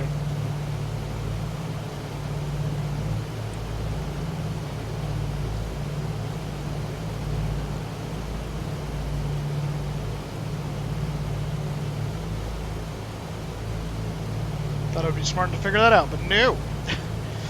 You're staying in all day today. It's 95 with 115 heat index at 2 p.m. Ugh. Yeah, well, no. They do them at all sorts. We've got 2 VBS programs we run because we have 2 different campuses. And so they do the first one earlier in June, and then they do the second one after the kids camp in the summer and stuff happens. So it kind of spreads it out, gives the volunteers a break. But yeah, when we only had 1 campus, we typically do it like right at the end of June. But now that we got 2, they're actually looking at next year doing the VBS at both campuses the exact same week, because the volunteers kind of said, you know, it's now kind of different volunteers each time, and the programs are kind of run by different groups. So they kind of thought, you know what, I think we can do that, and then we're not spreading it out. So yeah, they're thinking about that anyway. Whether that happens or not is another matter, but it's being considered.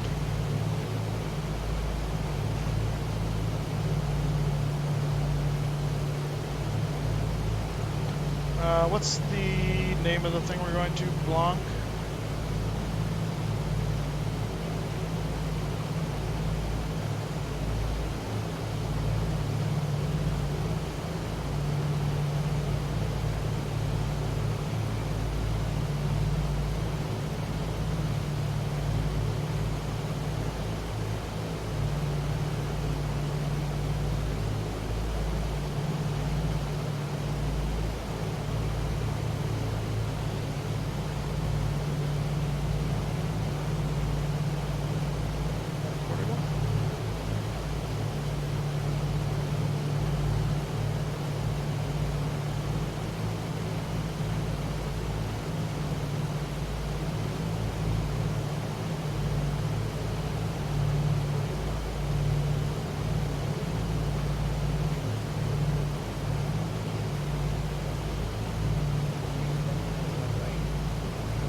What'd you say, Mayo? You're like really quiet. It's my map is showing that I'm like 10 miles ahead of you now. Oh, okay. Sean, wow. Gambling 4,000 points and winning big.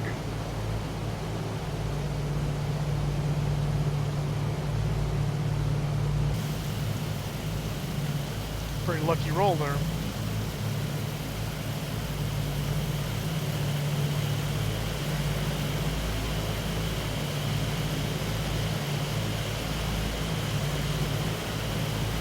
Go big or go home, that's right.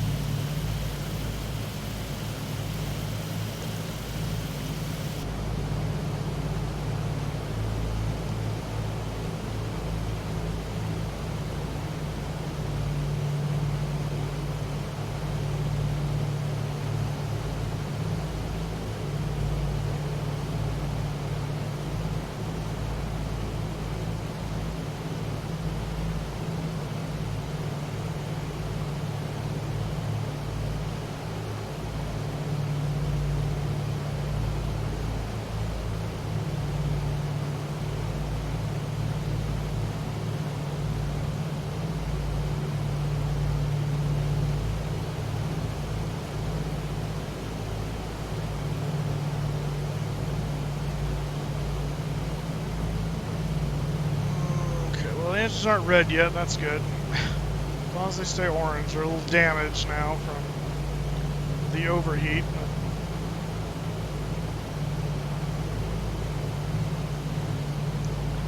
I must have some procedures wrong that I don't remember from just flying this recently. We flew it for like 3 hours and didn't have a single engine problem. And now today I've had like engine problem after engine problem, so I'm clearly doing something incorrect from what I remember. But, oh well, looks like we should make it to San Diego at this point, I think.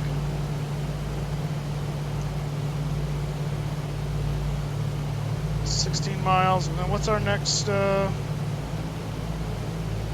point is Morro Bay, 112.40.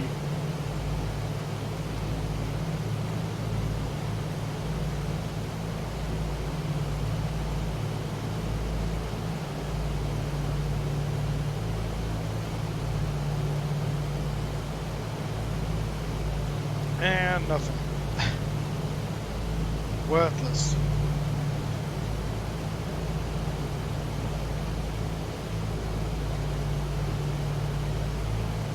I don't understand how we're not getting these VORs. It's not like we're...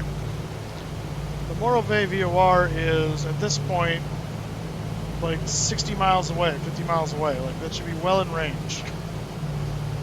What the heck? These weak VORs.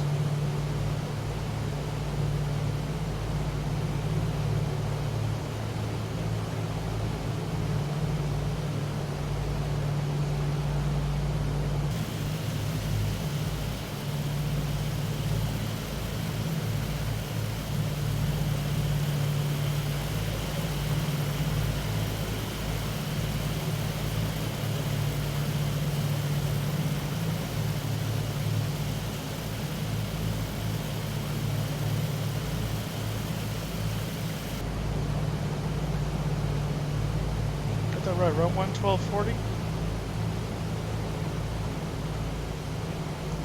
Had to use the FSX to P3D migration tool to load the JF's DC-6. I will do a just side line. Alright. Yeah, 11240.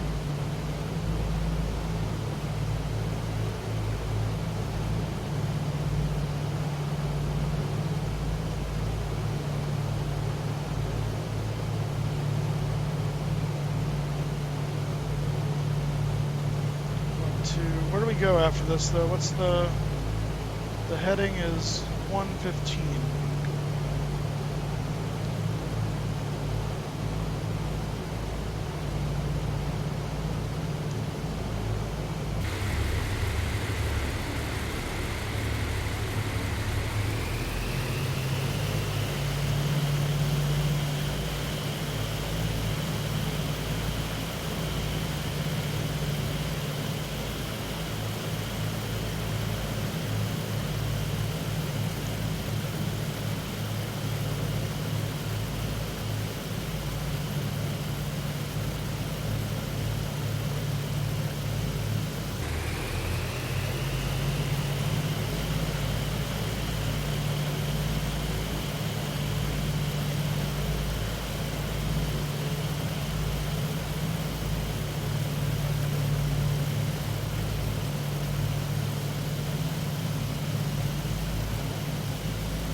Wow, there's the... Okay.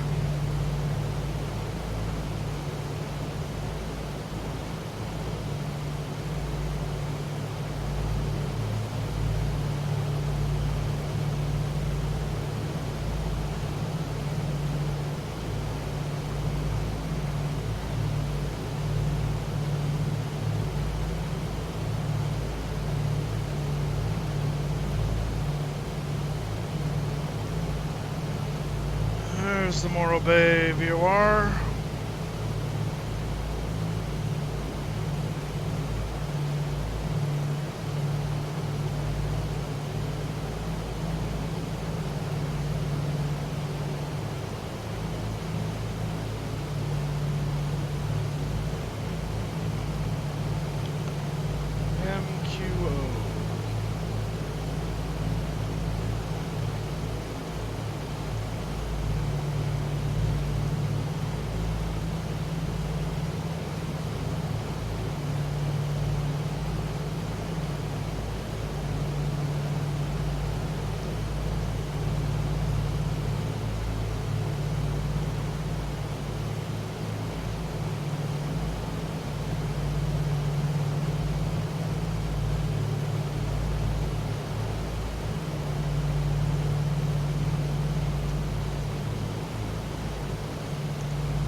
green layer is kind of killing the scenicness of this, but we're getting coastline every so often.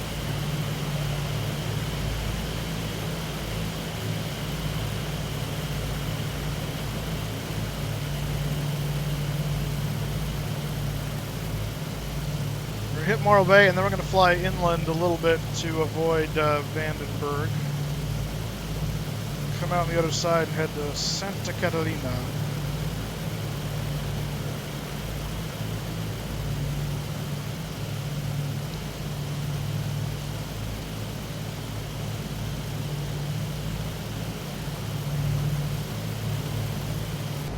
What's our fuel situation? Oh!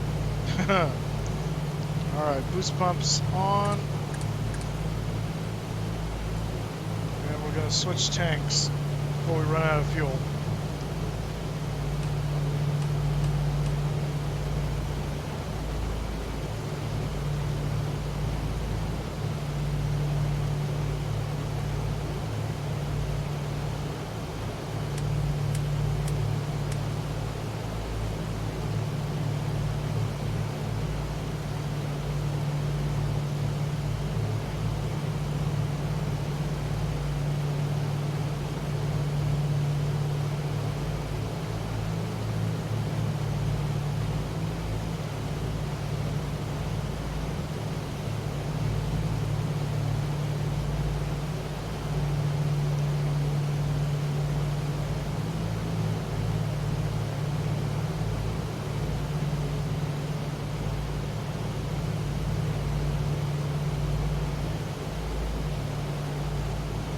I gotta jump up a little bit.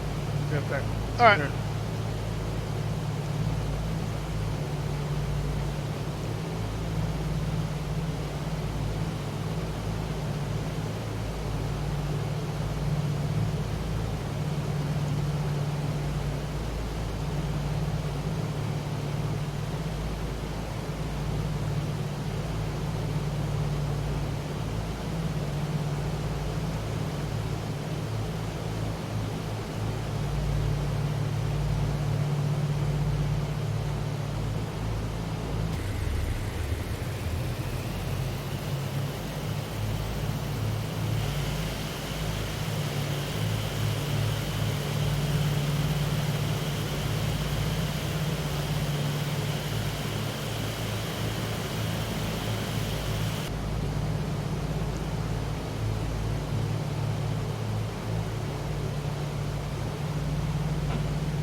$16 miles from Morro Bay.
Yeah. Get that away. Get that away.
All right, so this next week,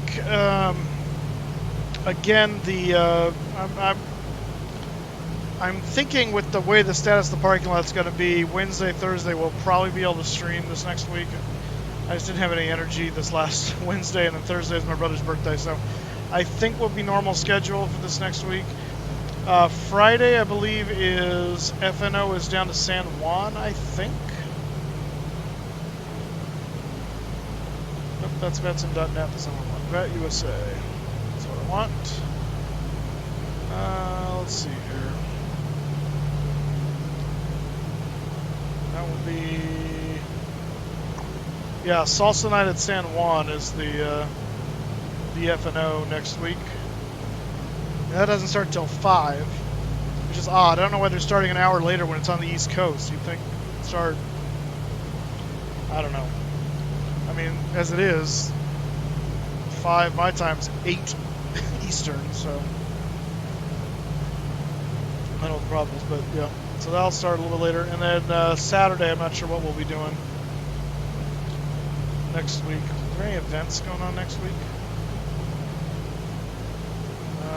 Caribbean Crossfire.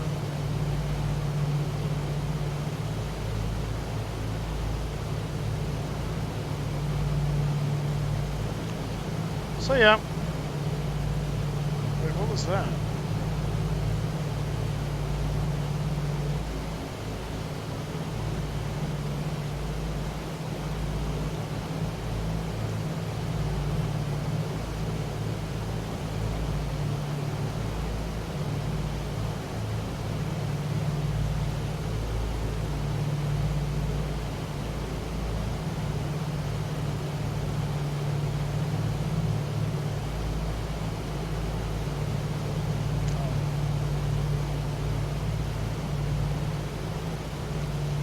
What I can tell, the manual for the Just Flight D6 is not...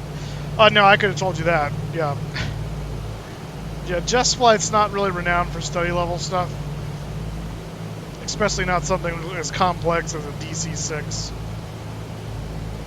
I cannot imagine it being study level.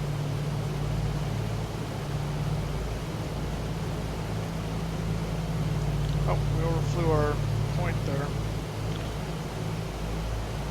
Should be going to 126 TBO, which is what? 113.80. Over there. Are you kidding me? Oh my gosh.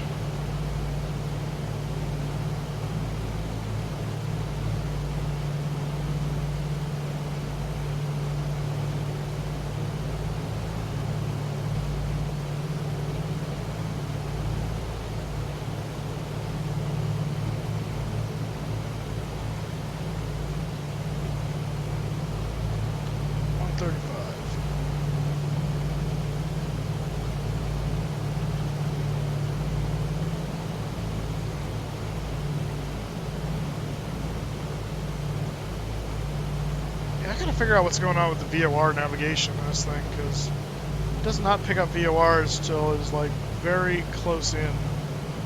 It's very strange. No, too far, too far. The other way, please.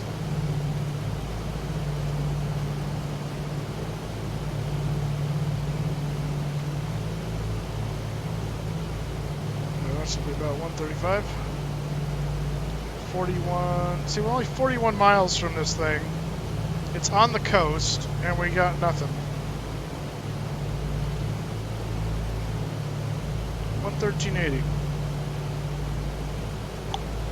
That does not make any sense to me. I gotta figure out what's up with that. Let me look something up, because sometimes airnav.com.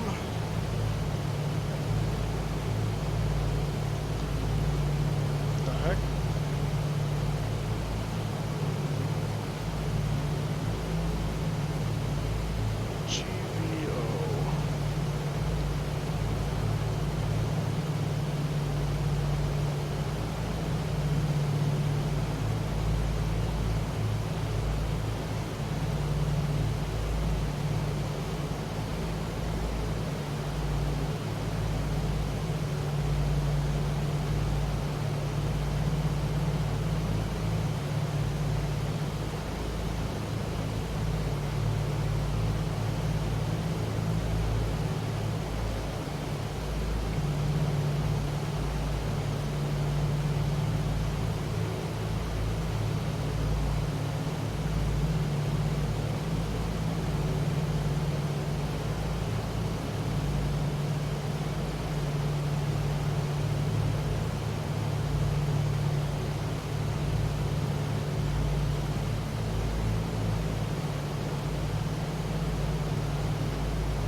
Huh.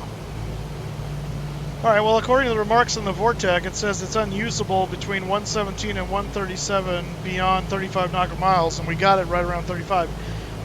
Interesting, though, we're not in that range. We're on the other side of that. We're tracking it to that, so unless that's what it means. I don't know if that means it's an inbound course of 117, 137, or if it's from that direction. I don't know. But then that tracks, I guess, apparently, so we're on it now. Interesting. Let's check the, too many dots. Hey, Kevin, how you doing? Oh, yeah, Just Flight's going to be better than most freeware. That's absolutely true. But study level, they're not. So, let's just be real. How you doing, Pablo? Let me see. What is our next VOR? Because I'm curious. We have this Catalina SXC. Let's check that. SXC. All right. Catalina doesn't make any mention of unusable for whatever. So, but of course, we're also going to be very far away from it when we grab it. So, there's that. Let's do this. We're 29 GBO. We're on GPS. So let's lock that in.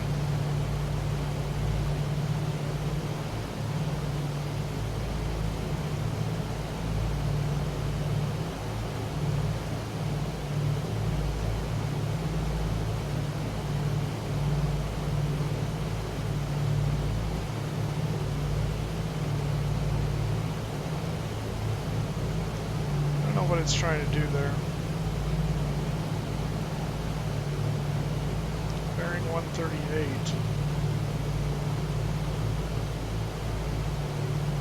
Just trying to recapture that, I guess.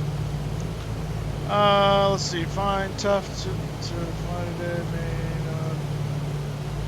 That is for tomorrow, so that's true. Oh, Brad M's doing an event? I didn't even know.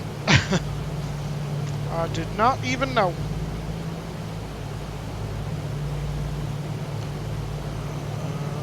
Nice. Yeah, it's a short flight, but it's also not really because we're flying this beast that does not fly fast. So it is and it's not. We're passing past Vandenberg right now, and then our next point will be Catalina. Oh, now it's bringing us back to it. Okay.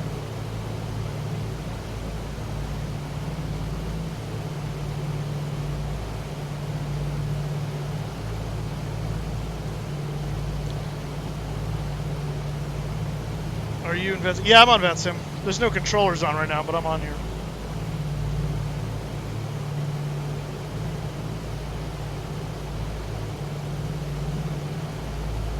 Carl's back.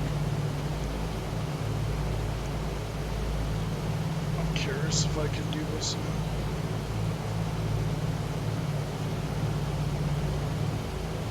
Now it works. I'm not going to do it though.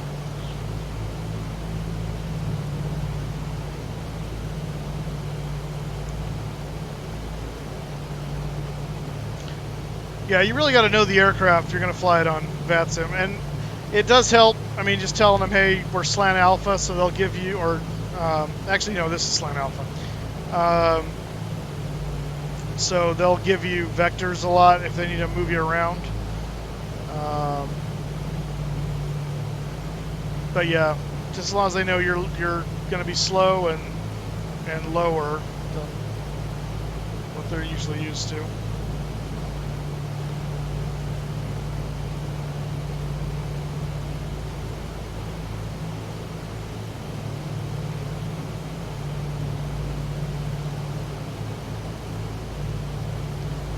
Alright, so Santa Catalina was what, 111.40?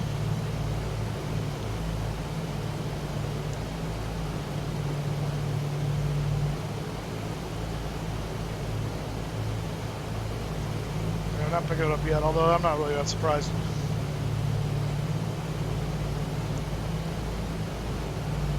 Aw. Should I go and check out, like, go back in flight gear and fly something there. It's so hard for me. How you doing today, Kevin?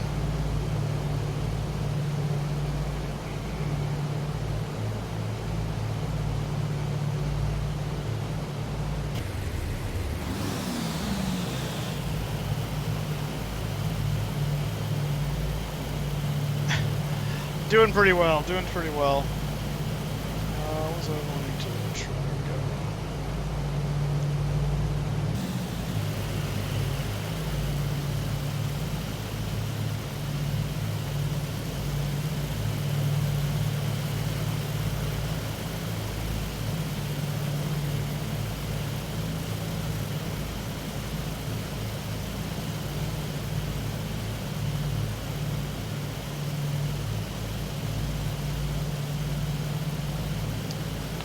No, these are not turboprops. These are radial piston engines, so there's nothing jet about them.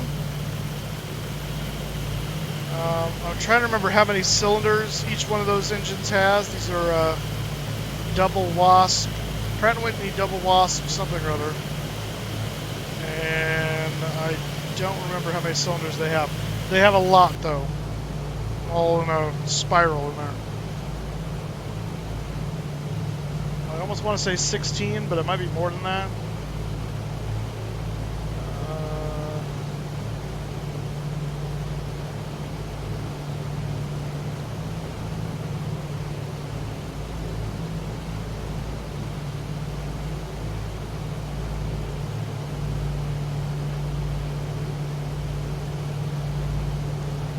Power plants. Pratt & Whitney double wasp radial engine, 2400 horsepower.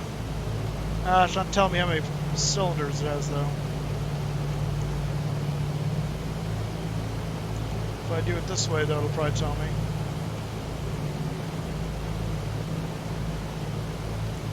Maybe.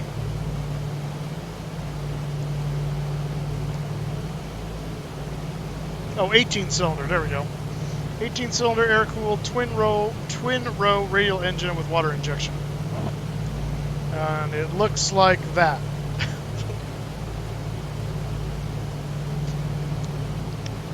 That's what's in there. So 18 cylinders, that's, what is that, 9 per row. And there's the 2 mags.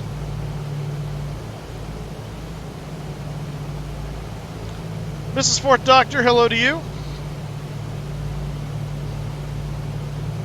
Yeah, pretty impressive.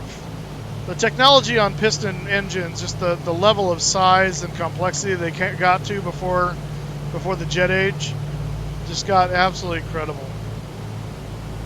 Just amazing. So yeah, pretty nuts. It's got a 6-inch stroke in each piston, so each piston moves up and down 6 inches on each travel.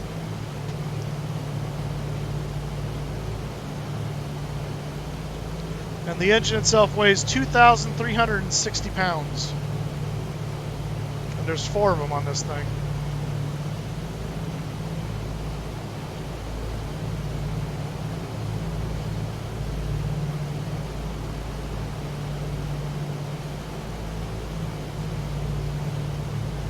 And it's air-cooled, so it's like a VW engine.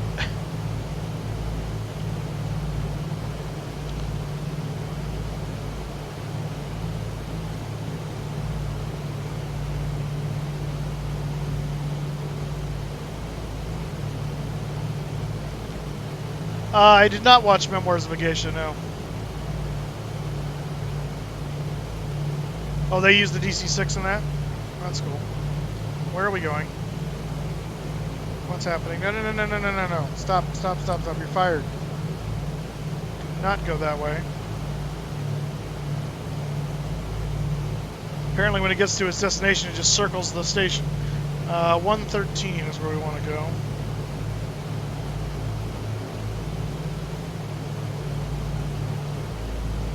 So that's 100. So actually it didn't take us too far, of course. That's good.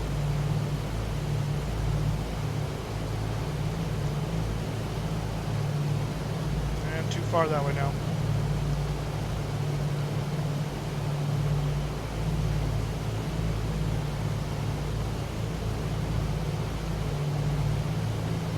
Well, you have to, it's all about the right amount of airflow and cooling air. So it can get, they can get really cold up here. You don't want the cowl flaps open all the way all the time, but we're doing that today because they're being stupid on me. But yeah, it's very important because they're cooled to keep the cowl flaps set correctly, or you risk blowing up your engines.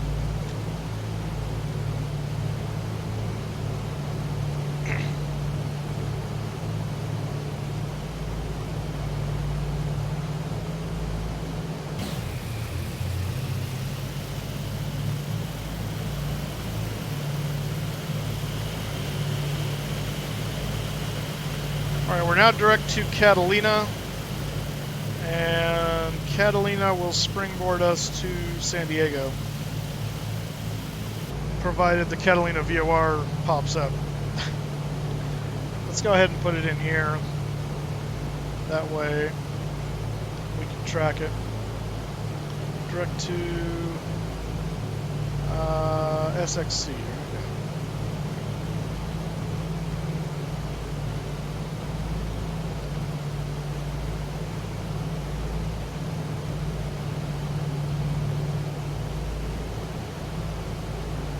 Santa Catalina.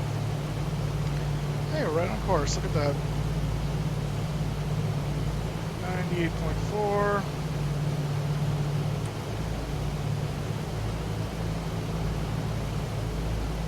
Okay, why are you moving me? I'm already on course, you dingus.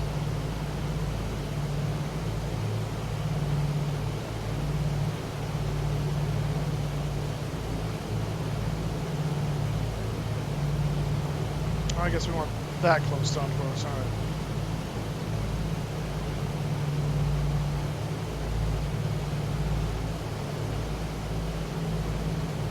There you go, Bubba.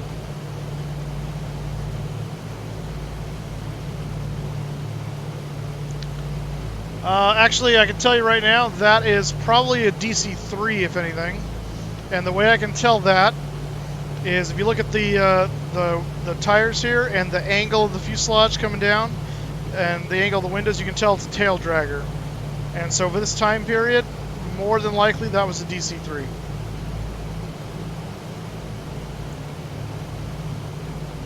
More than likely.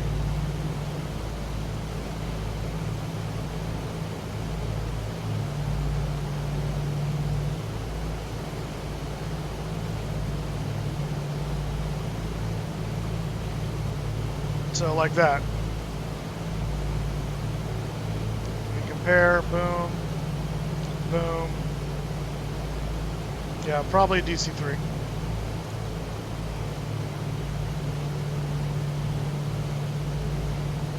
You can even see the door hatch like just barely right there. And it's got those kind of double strut kind of deal going on the wheel. Boom, boom. Yeah. Yeah, probably DC-3.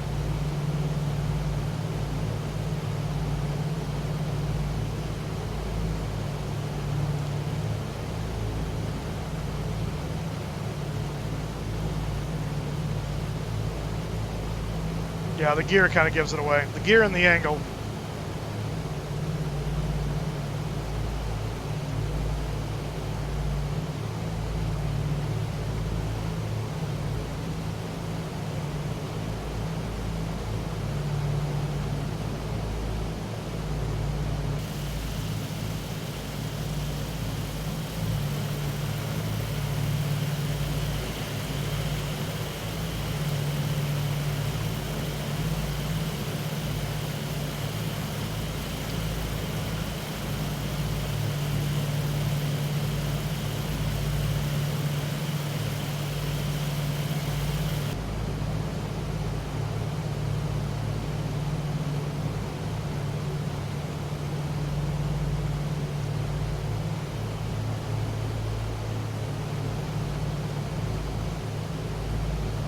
Oh man, you are on a roll, dang. There's a scene, is there where a plane takes off? For some weird reason I do not find a video clip of it, yeah. Yeah, no, it looks pretty assuredly that's a DC-3.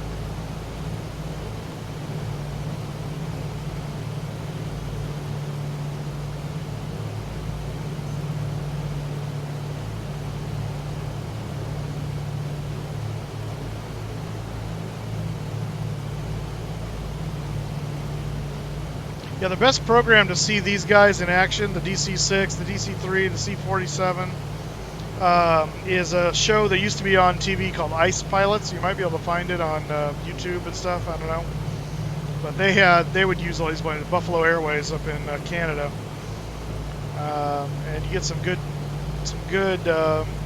footage of people actually flying these aircraft, old school up in the snow.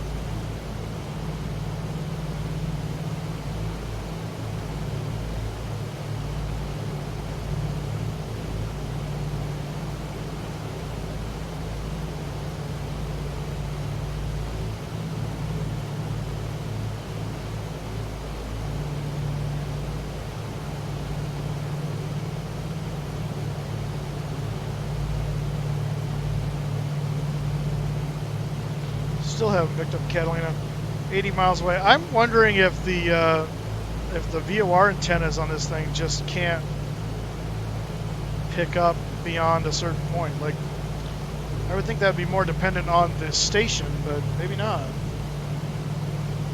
Let's see if there's any information on that.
Is that what I tuned? Yeah. 1140.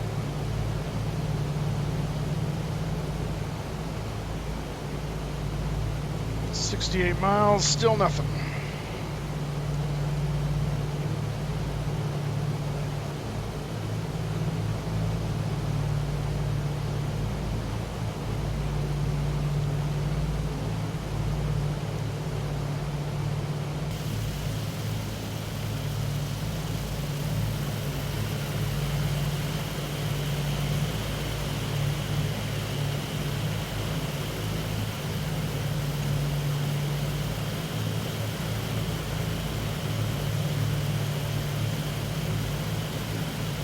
Well, that's what I mean. That's what I'm concerned about, the receiver sensitivity. The station and altitude line of sight should not be an issue. There's no NOTAMs for the SXC VOR to mention that there's any issue where it's not available. Usually they'll mention that. But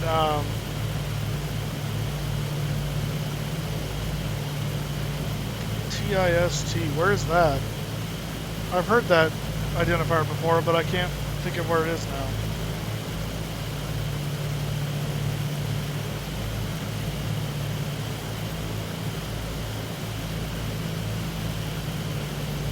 But yeah, I'm wondering if it's more an issue for the sensitivity of the receiver on the DC-6 being primitive to where it can't pick up the VOR station that far away. But my thinking is, I mean, most of the signal strength of the station is going to be mostly done by the station itself powering it. So you need a pretty crappy antenna, I would think, to not be able to pick it up at the range it's supposed to be able to get it. Saint Cecil King, Virgin Islands, Caribbean. Oh, okay. Yeah, that's a good sized flight.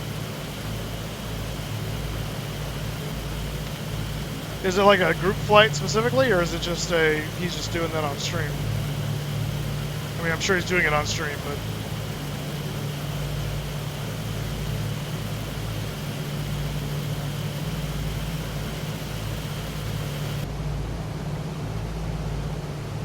Still nothing. I'm going to see if I can get a pattern here of when they come online. We're now at 58 miles.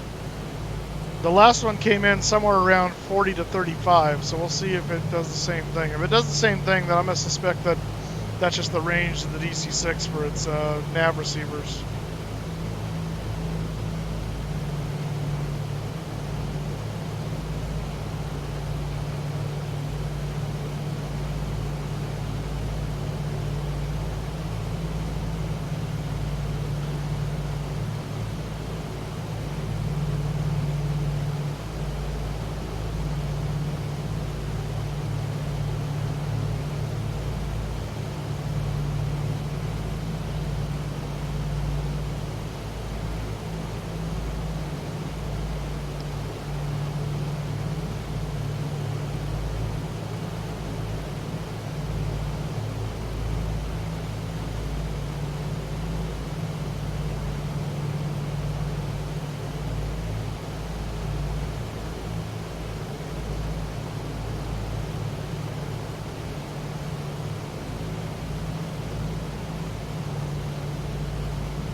Think another one as well, another, like he's going to do another flight after that, is what you're saying?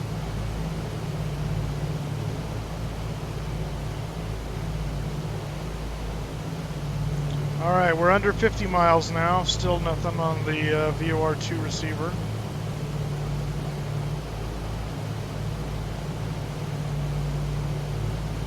Let me do this, let me just lock this steady and see.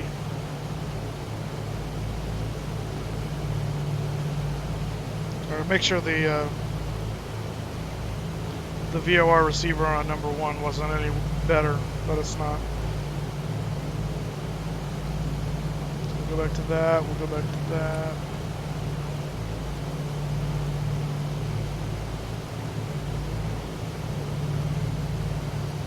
So yeah, I'm curious to see when this actually comes through here.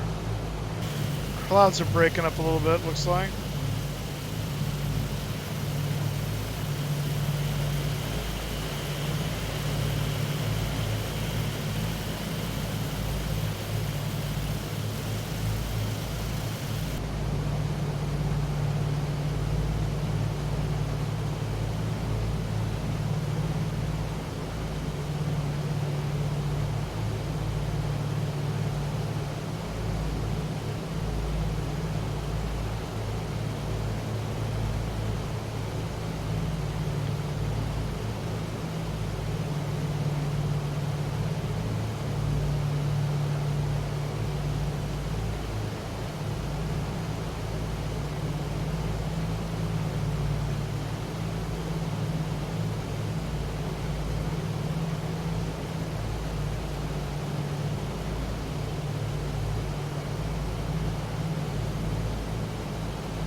coming up under, just about to pass 40 nautical miles away, and we still have nothing on the VOR2.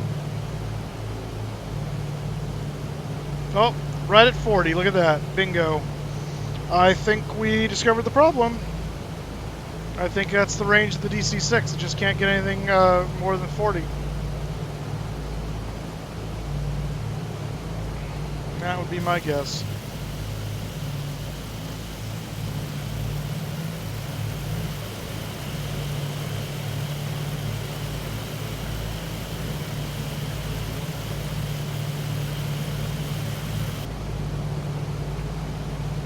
Alright, our next point after this is going to be the Pacific fix, which is 84 degrees, 34 nautical miles.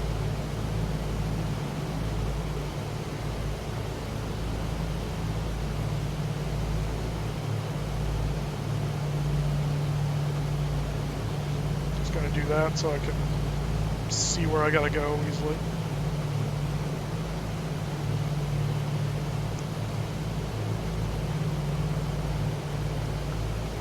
And speaking of that, so we got 34 miles to that fix and then 40 to Mission Bay. So combined, that's 74 miles.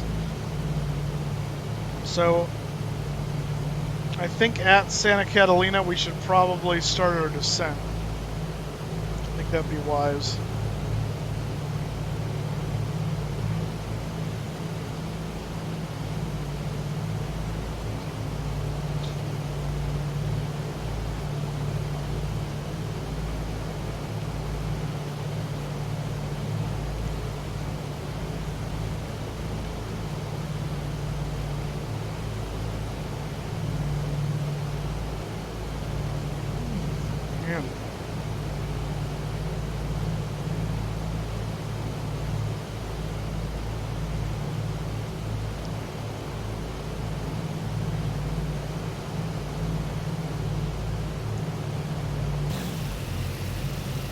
There's Catalina Island right there.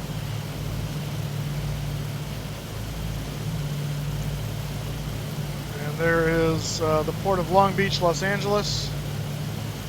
LAX is going to be somewhere yonder. I think that's LAX there.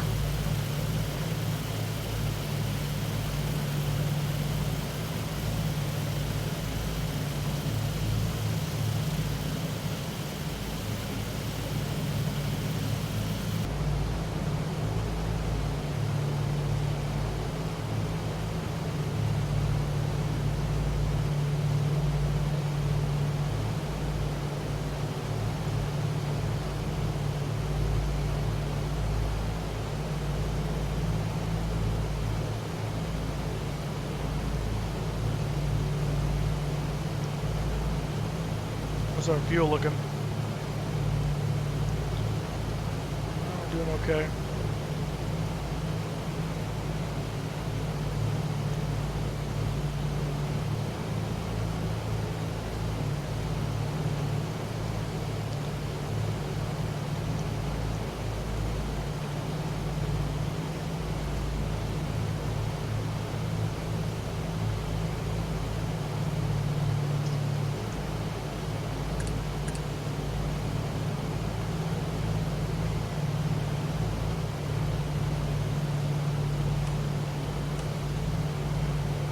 Burn out of the main tanks a little bit just for these two.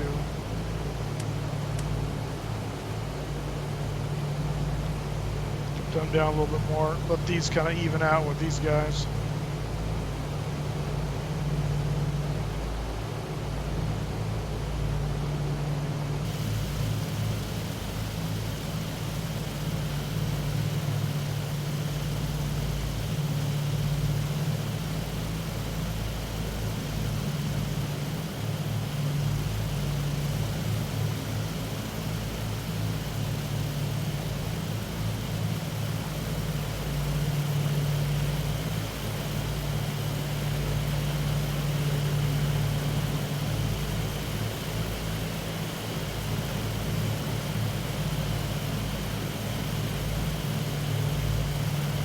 You left the project fly bot in the dust, points wise.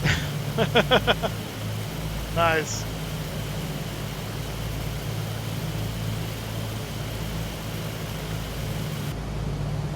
Let's see how many points I have.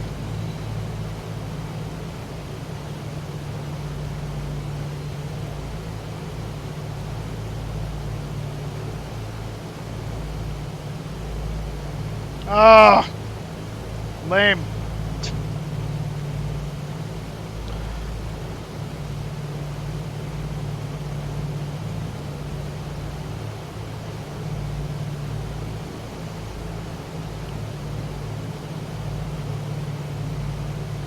Uh-oh, San Diego approach is on. Ah, crap.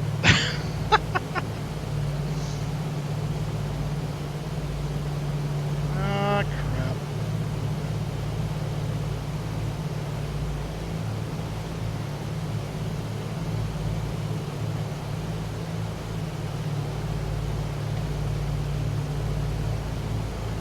Because I want to. I know, I am the house. I am the house! Have you been here the whole time and just been quiet, or what the heck? Since you're the one that requested this flight, I haven't seen you until now.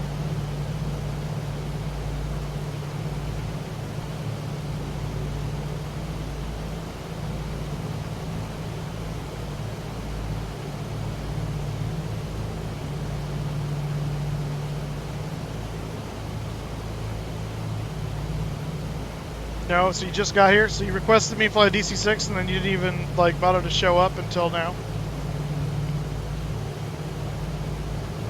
Just, like, drop the bomb and walk away?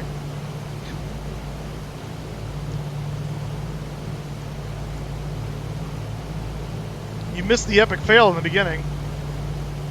Oh. Yeah, you missed the epic fail in the beginning. We toasted all our engines right on takeoff out of San Jose and crashed. Had to start over.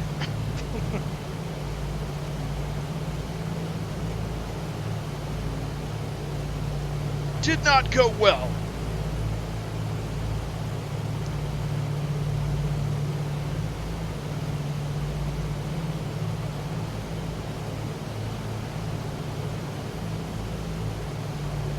Coming up on Santa Catalina at the moment, and then we'll head over to San Diego. And San Diego approach just came on, so that's going to nicely ruin our day, I'm sure.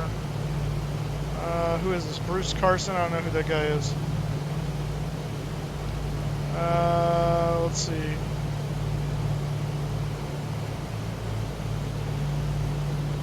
$27010, 10 mile visibility, a few clouds, 20,000 feet, 2214, 2997. Landing runway 27, obviously. Landing runway 27.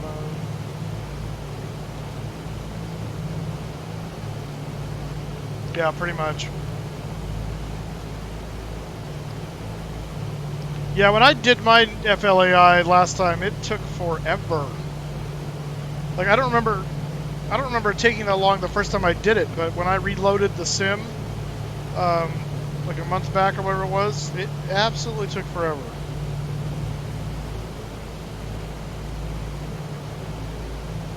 Alright, let's switch over to turn coordinator here.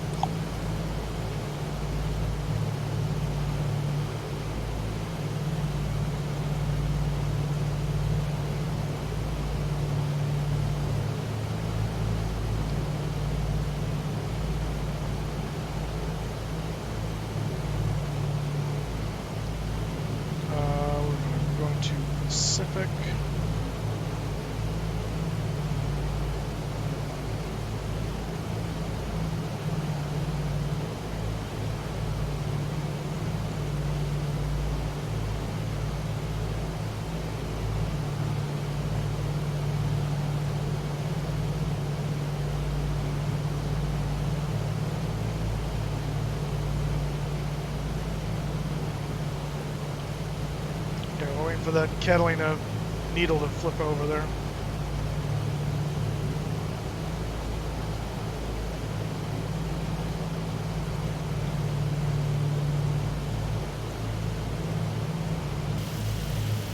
There's Catalina Island there. There's Avalon. That's the tourist town. This is a fantastic place, by the way. Little airport there. If you ever have a chance to check out Catalina, do it. It's a gorgeous little area. Oh, right over the station, okay.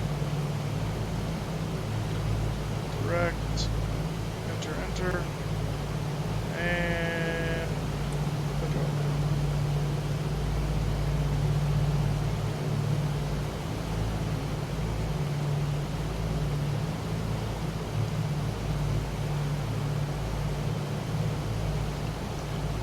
I don't think I can avoid San Diego approach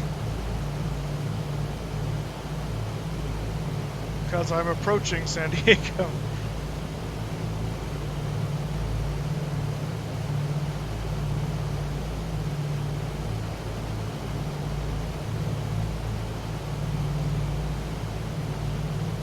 I'm going to tune him up now though, so that way I'm not trying to figure out how to do that when he's begging me to talk to him.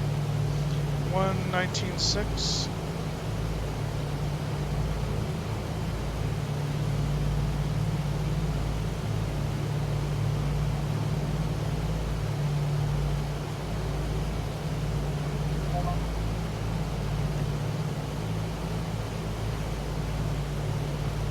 Alright, and we're going.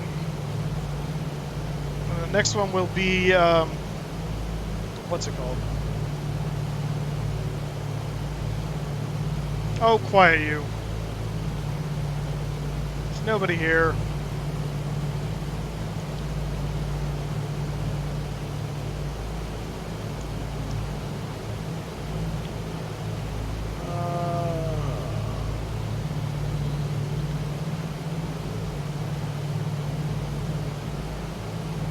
Mission Bay is 117.80.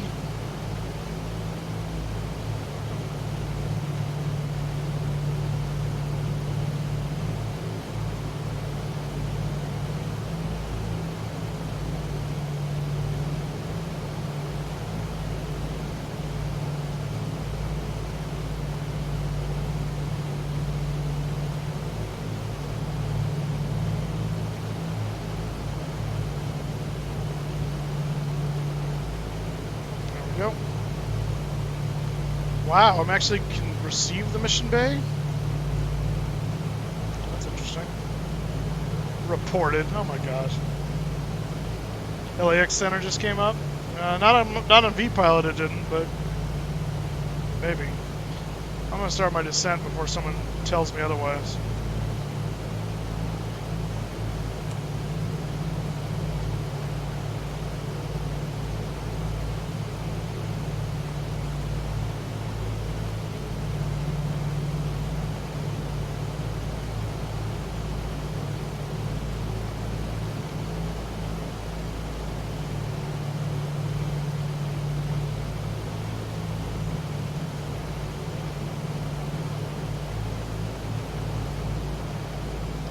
Start our way down.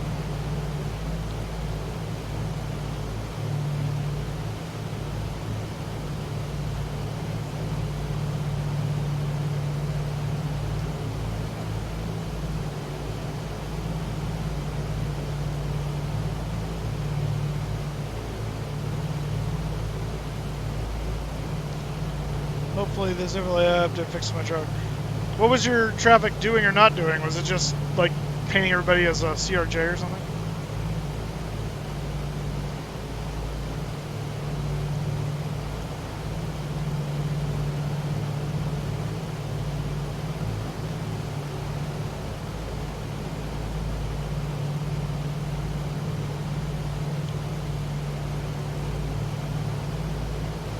Oh. Well, that would be a problem.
we'll see how well we can put this thing down on the ground this time.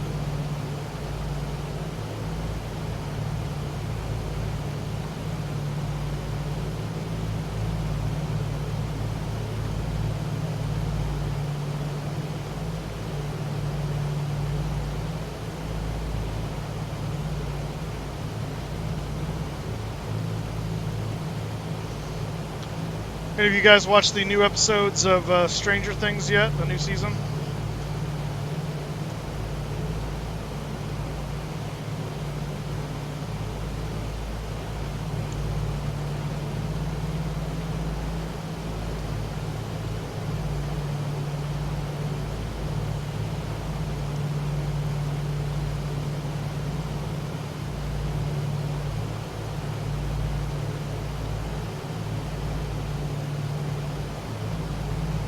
Should not expect to see a few broken things on touchdown. You might. I've landed this before with success.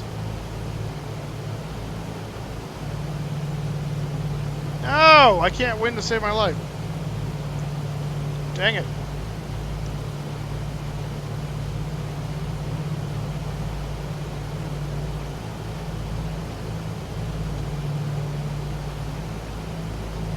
Oh, of course.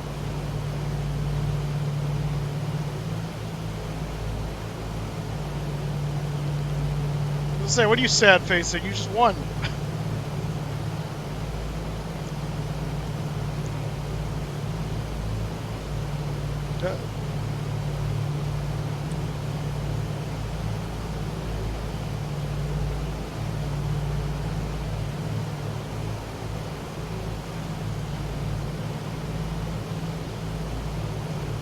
Yes, he does.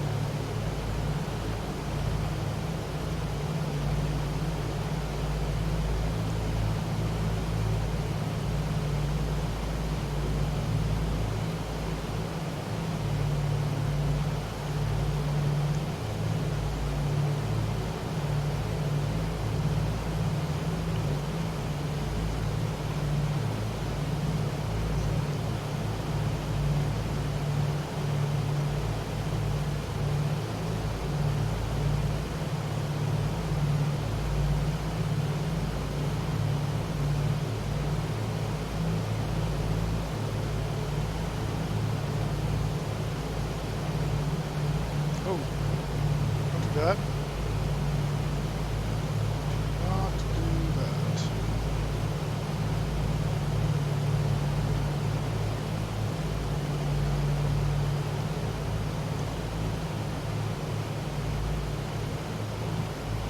Direct to Mission Bay.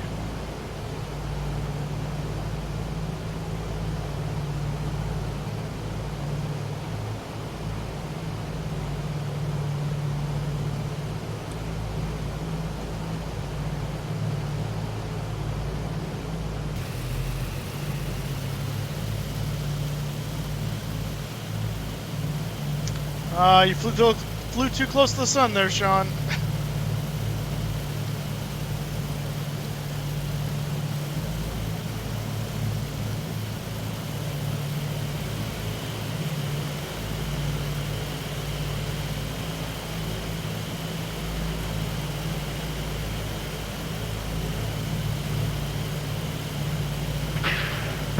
Uniform information, the uniform now correct.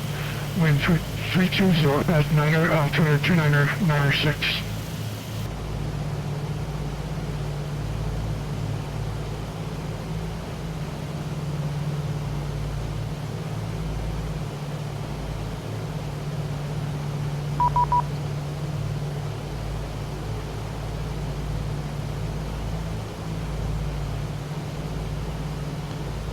Northwest 1056 with you descending out of 8,000. Northwest 1056. Social approach standby.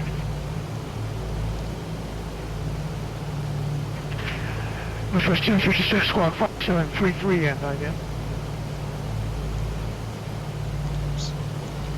5733 for Northwest 1056.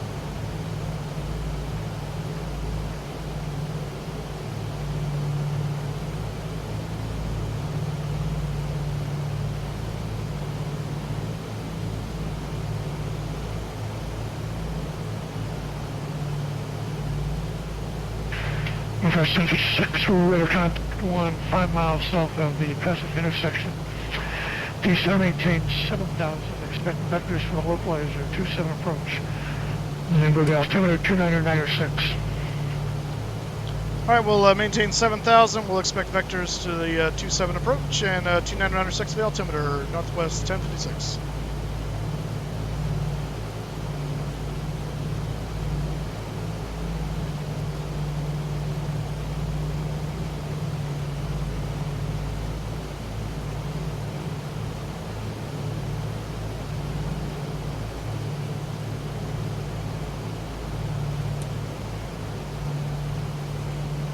Get our landing lights opened up here.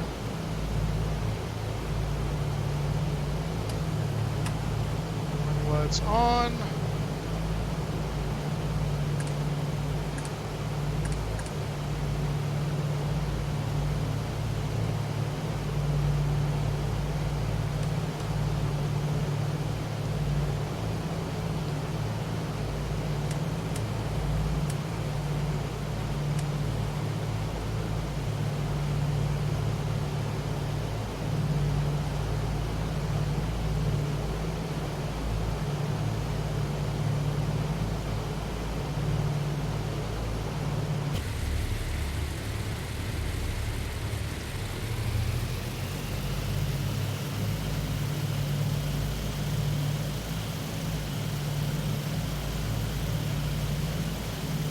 Northwest 1056, traffic 12 o'clock and 10 miles, same direction.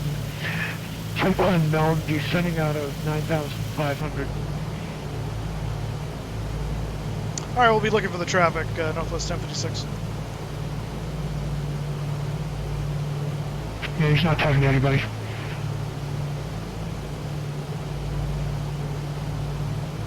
Hey Mayo, are you on bets? 402239. It's probably him right there. And there was another Papa 4022 call.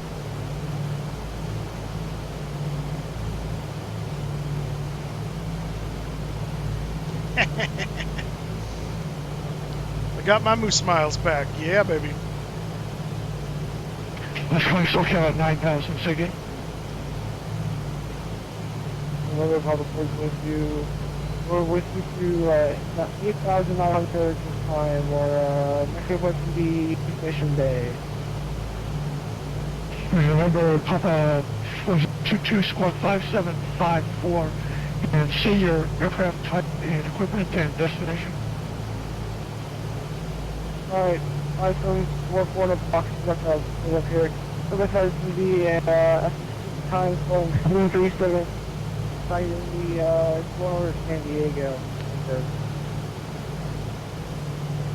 Roger, and your VFR? Control the next time. Roger, enter a right downwind for runway 27. The current Limbo altimeter is 29906. And vertical 5754.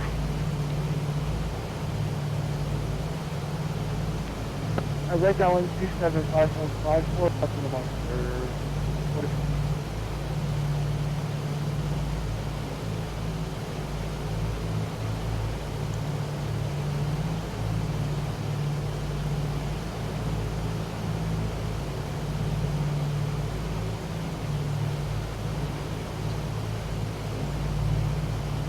Alright. San Diego in sight. Will not end up in Tijuana.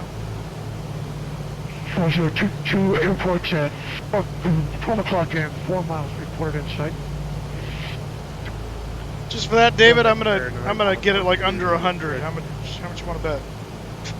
Was that an affirmative? Do you have the airport? Oops. We got it for Papa 4022. Roger, 4022. Clear land, runway 27, wind 320 at Land 7, or Papa 4022, we're going to be headed outward road.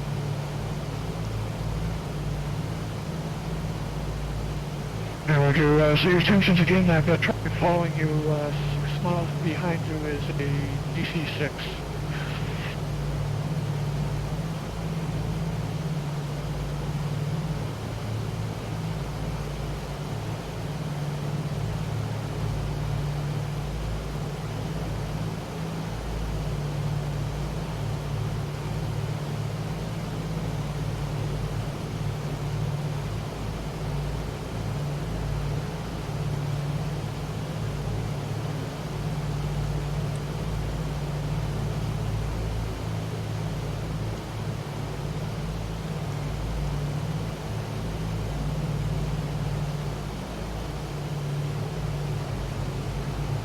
Yeah, there's the airport November right Papa there. 4022, safe heading.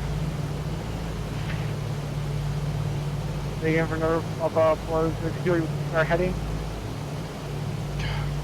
Yes, you were given clearance to land in San Diego. Looks like you're going northbound. Yeah, we hold it wind. What the heck? What the? Northwest 1056, turn left heading 090, maintain 7000. We're on the alternate tanks. What the crap is happening here? 090 for Northwest 1056. I think we're just losing our engines.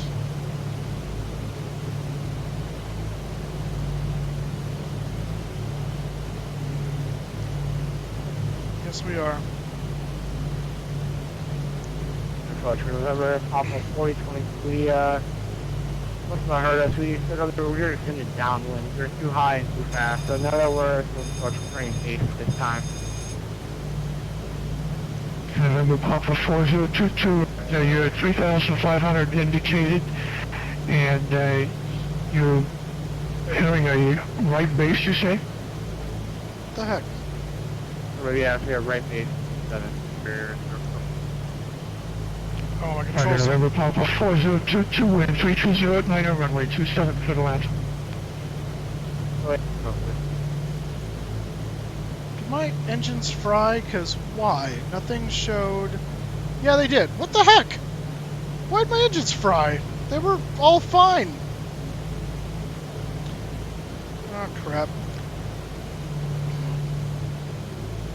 San Diego approach, Northwest 1056 declaring emergency. We've just had a flame out of all 4 of our engines, apparently.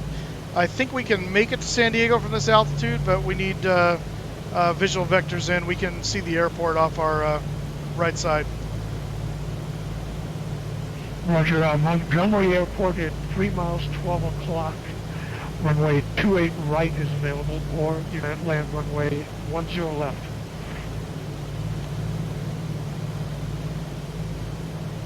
Yeah, we'll go ahead and take that. I've got that right off my left window here, so we'll plan on what was it, 10 left at Montgomery? Affirmative, 10 left at Montgomery, and the wind is 310 at 7. If you need to circle for runway 28, that's approved. Yeah, I think we're going to need a circle for 28, so we'll do that for Northwest 1056. Roger, wind 310 at 7, runway 28 right, clear to land. 28 right, clear to land for Montgomery for Northwest 1056. Yeah, we're on VATSIM, and all 4 of my engines just died because it's stupid. So I'm going to see if the gear even comes out. Hopefully it does.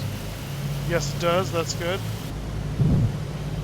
SoCal approach 1840, gate 8, taxi with uniform. SoCal 18, SoCal approach, thank you, uniform, runway 27, taxi back, Bravo. Yeah, Bravo. Ooh, that was not good. Let's not do that, because that just killed all of my... Oh, what the... November Papa 4020. You need to go around for that incoming emergency. And we just fell out of the sky. Hey, sir, you're still clear to land. He's landing at Montgomery, so no problem. Thank you for the asking. Nope, we're dead. Goodbye.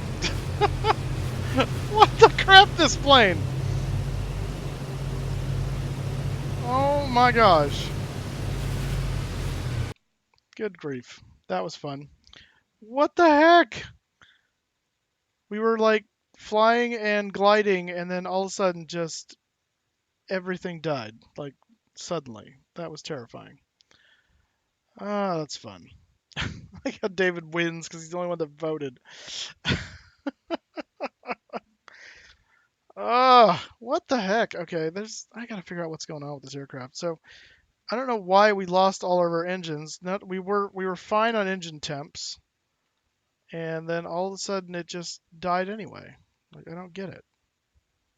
Like we were doing okay. Doesn't make sense. Unless we auto leaned them. I wonder if that was the problem. I know we should have. No, because it said we killed the engines because they died. It wasn't fuel. If it was fuel, we wouldn't have gotten this. See this? This means the engine has been like damaged beyond repair. I mean, like to the point that it dies. Fuel starvation doesn't cause this. So that's what tells me it was actually something else. But yeah, I don't know what the heck. That's lame. Well, that's a fun way to end the stream.